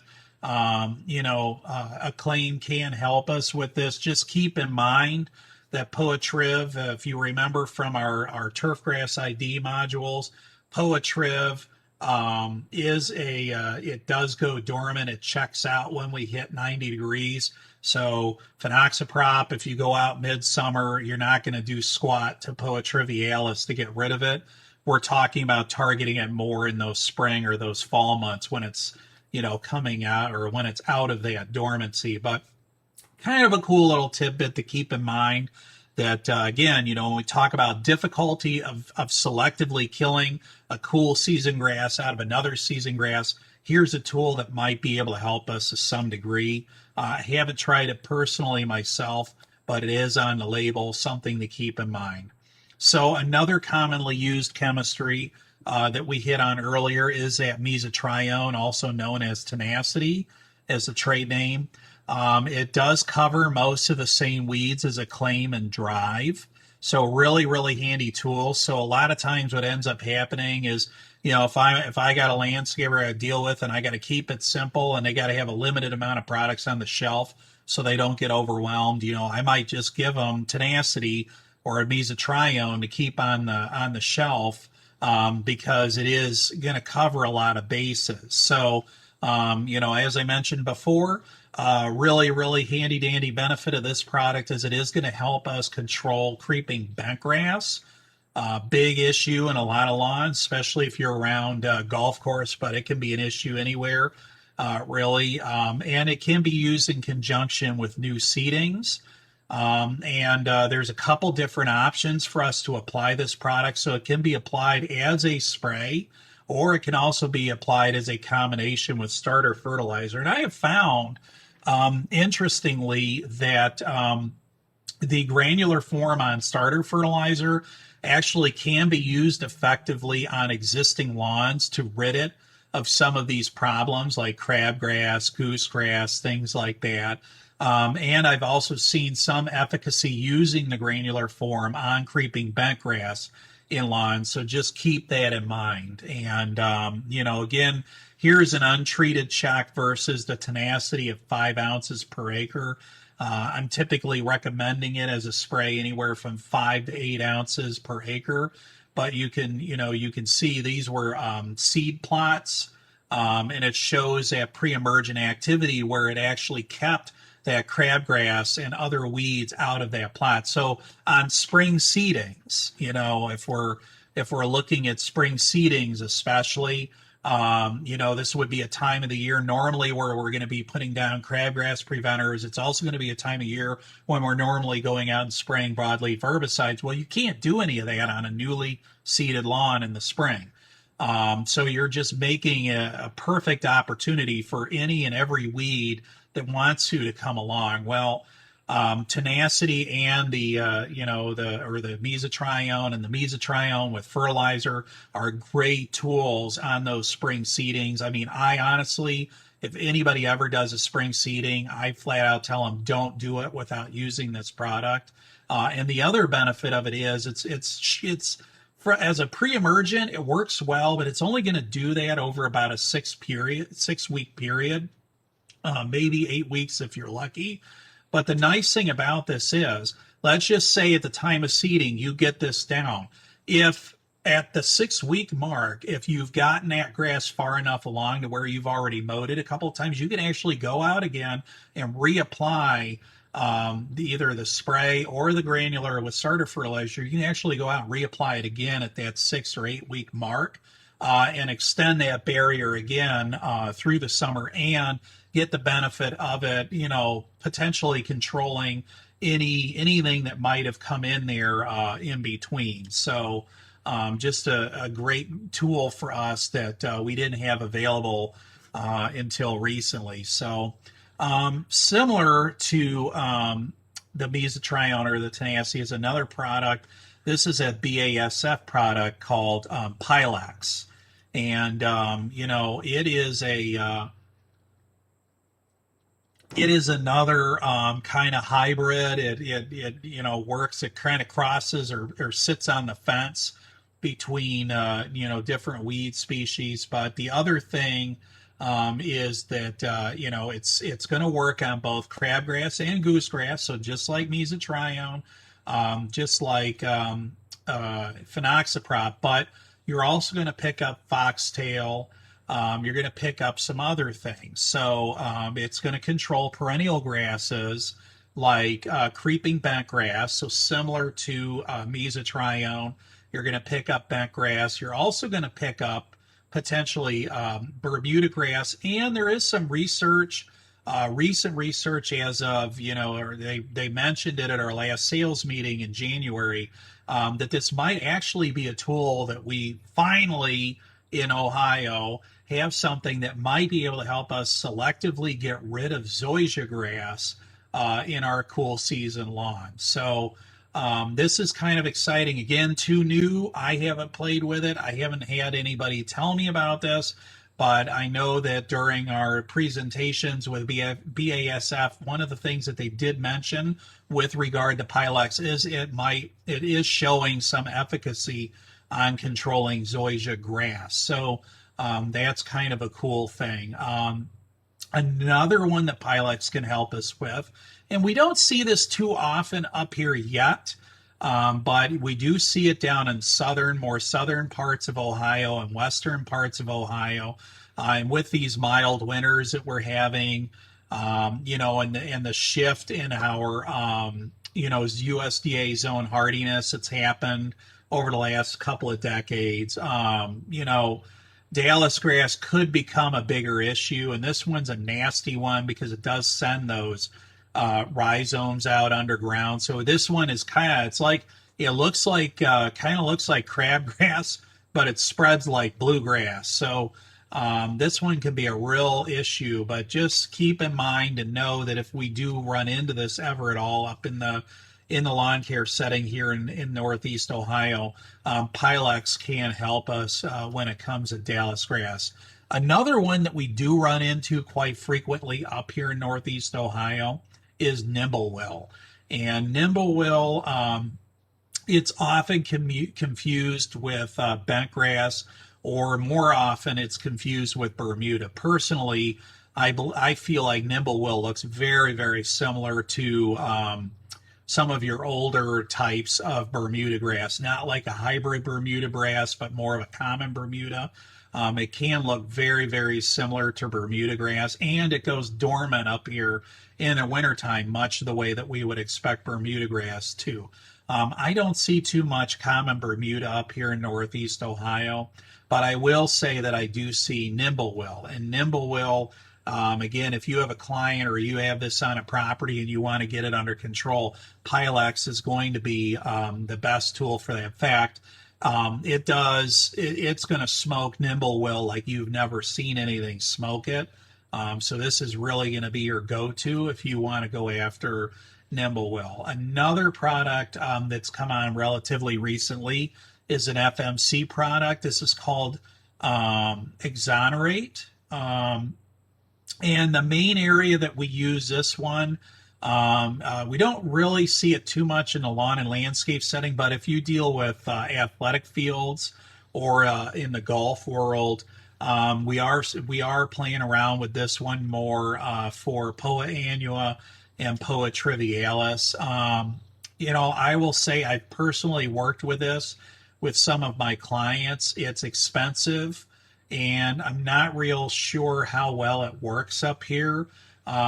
Mainly, it's not to say that it won't work. It's just when I have tried to use this, the weather has been very finicky, very temperamental, and we just haven't been able to coordinate the applications with the weather cycles in order to get the benefit out of this. I guess what I'm saying is normally when we would apply this to try and get Poa annua under control is when Poa annua is going dormant, which is kind of like mid to late spring. In the last couple of years that I've tried to monkey around with Exonerate, I've run into problems because we end up with these really cool wet Mays, and then we go right into this hot, dry summer, and in essence, we miss the boat. Just keep that in mind. If you've got money in the budget and you feel like playing around with it, or you can score a sample somewhere, it's something to maybe play around with and consider. But the jury's still out as far as I'm concerned on it, at least up here in Northeast Ohio.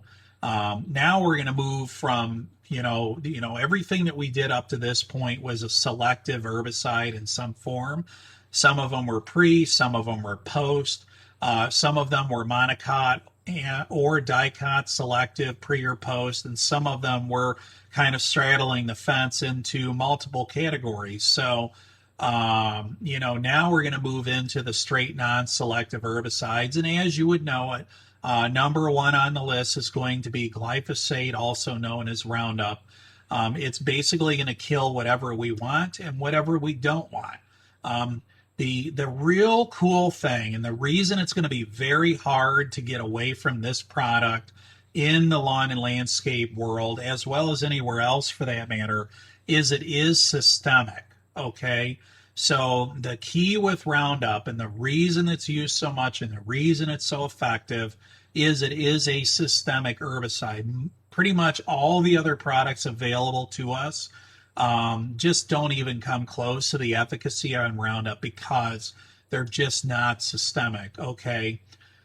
The drawback on Roundup, if any of you have any experience with it, is it tends to be slow and temperamental, just like this sloth. Again, it's got a very, very specific metabolic pathway in the plant that it's shutting down or blocking. And so because of that, it can be very slow.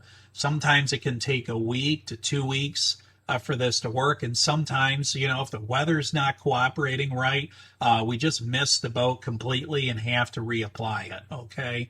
The main reason that we're using this in a turf setting is we're using it for renovation and killing grass and weeds in areas that we don't want it. So we're using it basically for new installs, and we're also using it to manage grass and other, non-target areas where we don't want that grass growing.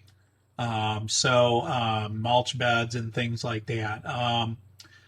You can use it to kill grassy weeds in a lawn that can't otherwise be controlled. So sometimes if we have things like, quackgrass, okay, quackgrass, this would be an example of one of those where you're trying to selectively remove a cool season grass weed out of a cool season lawn.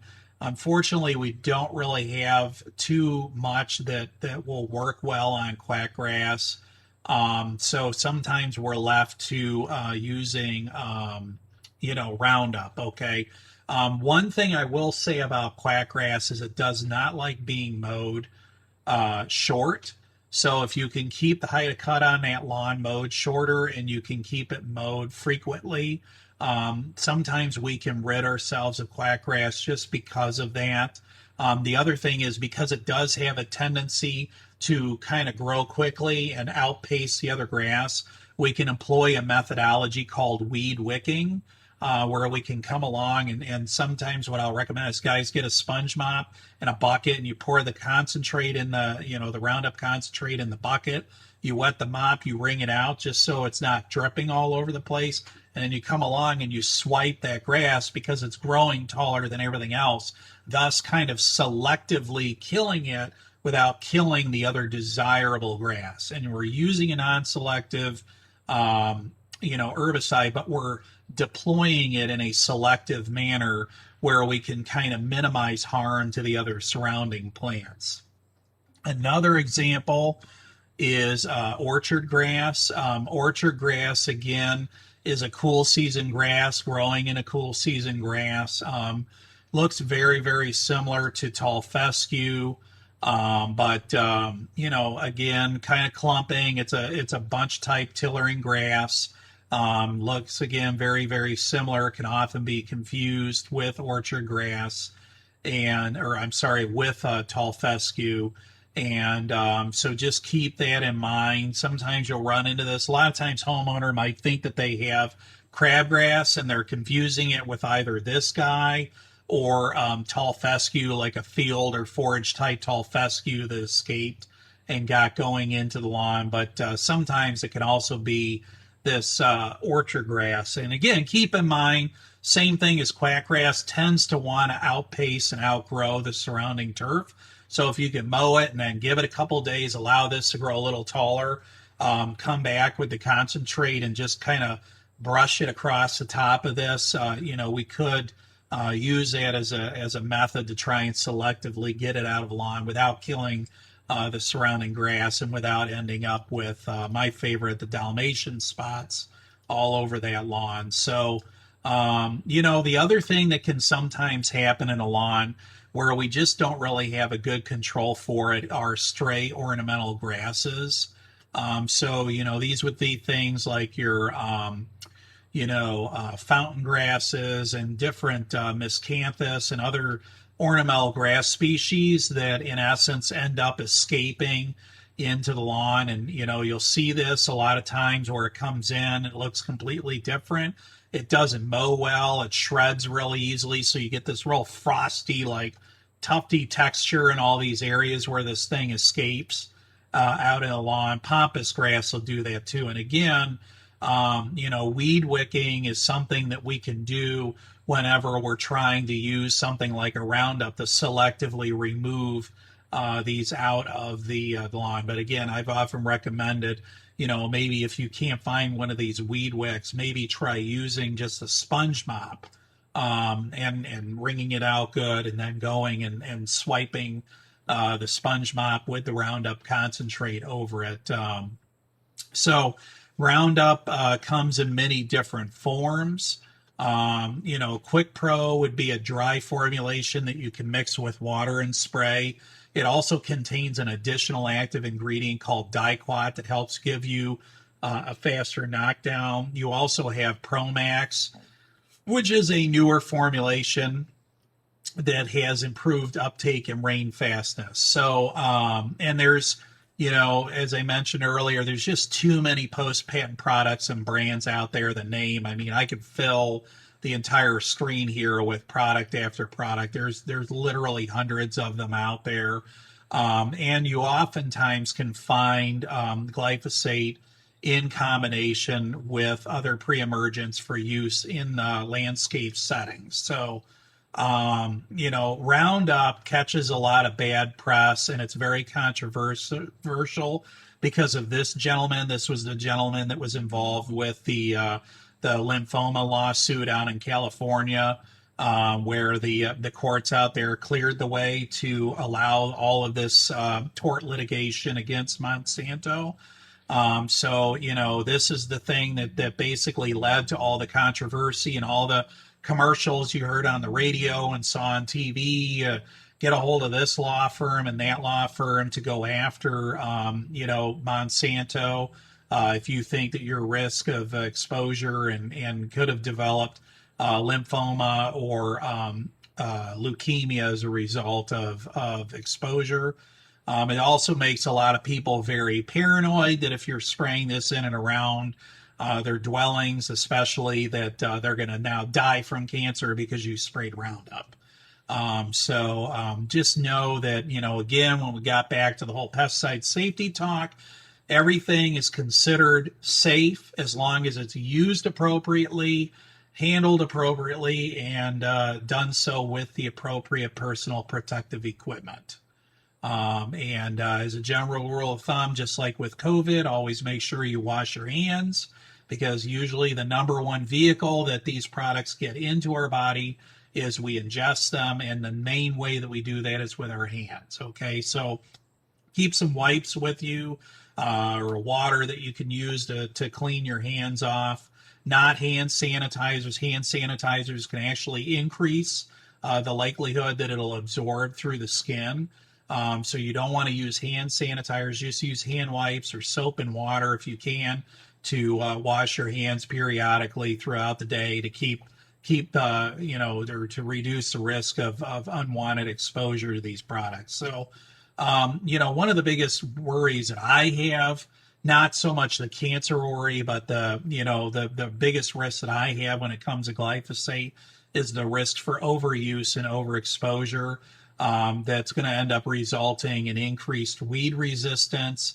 And again, this is mainly from agriculture. So you can see here, that glyphosate is the most widely used herbicide in the United States, which is concerning, obviously, of it possibly probable being a probable carcinogen. And, as a result, the environmental activists are lobbying the EPA to do the same thing, to do the same, with the review conducted. They review these chemistries every 15 years. The people that are part of the lobbying and the activism awareness side of this would like to see this thing go up for review. And when it does, get it, canceled or suspended, or at a minimum restricted. Just know that this could be on the horizon, because this unfortunately is still a very, very valuable tool for us. So if we do end up losing Roundup or glyphosate at some point, what do we replace it with? Well, probably the next best thing, runner up, is going to be glufosinate ammonium. So this is sold under the trade names of Finale and Cheetah Pro. Those would be a couple of products or formulations that are available to us. It does have some systemic activity, very, very low systemic activity. I think some of the formulators that sell it, like New Farm, are working on ways to improve that. But it's not like Roundup, though. It's just not like Roundup. But it does give you faster knockdown. So one of the trade-offs is even though it may not be systemic, it is going to burn it down pretty quick. And so if you're doing a lot of renovations and reseedings and stuff where you got to kill off existing areas, this is going to give you a very rapid knockdown. Next down on the list when we talk about non-selective herbicides is going to be your fatty acid salts. One product out there, a trade name is Scythe. It used to be a Dow product, but they ended up selling it off to, I think it's I'm trying to think OPI or I'm trying to think who owns it now. I'm brain farting on that one. I'm sorry, guys, but um, they did sell that chemistry off a few years ago to Olympic OHP. Olympic Hort Partners has it. And actually, there are some formulations of the fatty acid that are OMRI listed. Fireworks would be one of those, which is the OHP product. And it is, mainly the reason that Scythe isn't, I'm sorry, Corteva still, I believe, has that product, or no, they sold it off to Gowan. That's right. So Corteva or Dow doesn't have it anymore. They sold it off, but the formulation that's available through Gowan is not OMRI listed. I think it has to do with how they formulate or some of the other adjuvants or ingredients, suspension agents that they're putting in there with it to keep it in solution. But Fireworks, I believe, is the original formulation of that, and that is an OMRI listed organic product. If any of you guys are looking for that, it is a contact only. It has zero systemic activity, but it is a tool out there. So if you don't want it to migrate, sometimes if with Roundup you can get that kind of expansion effect because it is systemic. It can tend to kill off a little bit further than maybe you wanted it to. You also don't want to use it on things like suckering on like crab apples and other trees. But Scythe or the Fireworks for that matter can be used in some of those areas. It literally is only going to kill what it comes in contact with, so it gives you much more precision when you're spraying, and also allows you the ability to spray it in sensitive areas like when you have suckering plants where you're trying to kill that back. Fiesta. So along the lines of organic or more environmentally conscious products, you may want to know, do we have any options available when it comes to broadleaf weed control? My answer simply is no, not yet. There is one product that actually came and survived on the market. It's an iron-based product called Fiesta. It's expensive. It's like, I think last I looked, it was maybe 6 or 7 times the cost of a traditional weed control. So this is really something, if you want to use it, you are really only going to be spot treating it because it is extremely expensive. And from the research that we did with it when we reviewed this product to look at possibly bringing it in to the arsenal to sell, it just didn't do well.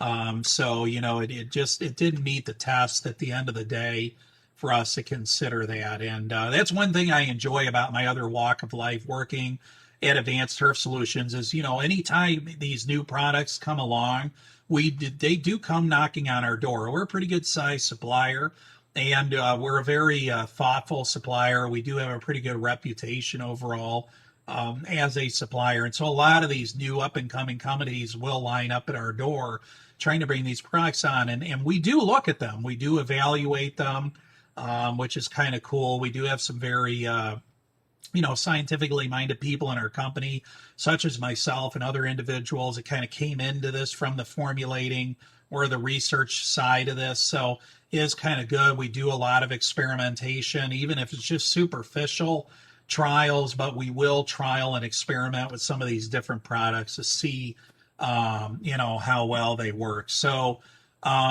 other products that have focused on different technologies out there.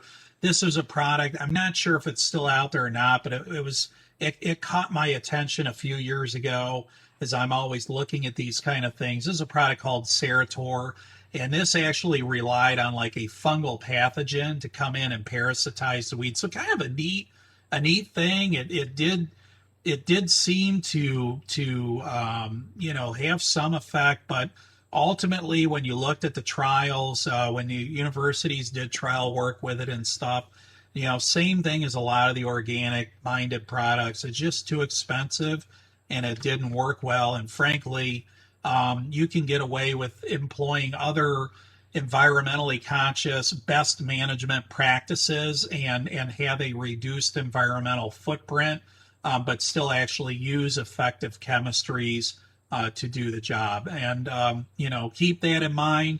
Micro spot treating and things like that. Those are some of the buzzwords guys like to use out there. But basically, just going on, just selectively spot treating weeds as you find them. And don't forget, the ultimate organic option out there is just to pull it out. So I've been on properties where I've listened to clients bickering with service providers, and they're standing over top of a weed like this, just one individual weed in the lawn. And I remember one time I got so frustrated listening to this banter going back and forth. I literally knelt down right in front of both of them, and I grabbed a hold of the weed. Or I think I might have used my knife or my soil probe. I think what I did is I took my soil probe and I shoved it straight down onto the weed, twisted, pulled the thing right out, held it up. The guy said, "Problem solved. Can we leave now?" I was just so, sometimes people can be ridiculous with the things that they, get mired in our industry. But it just goes to show you, ultimately, as bad as some of these weeds can be, they can't run and they can't hide. We know where they're at and they don't have the ability to move anywhere else. So, there is one final option we always have, which is just pull the sucker out. So that concludes our discussion on herbicides. As I always say in every presentation I do for you guys, if you have any questions, burning questions, something you've always wondered about, please reach out to me. I'm a resource for you both here and outside of this as you continue on with your journey. So any questions or anything that you want to know, please just ask, reach out to me. As I said, this concludes our discussion, and I will see you in the next one.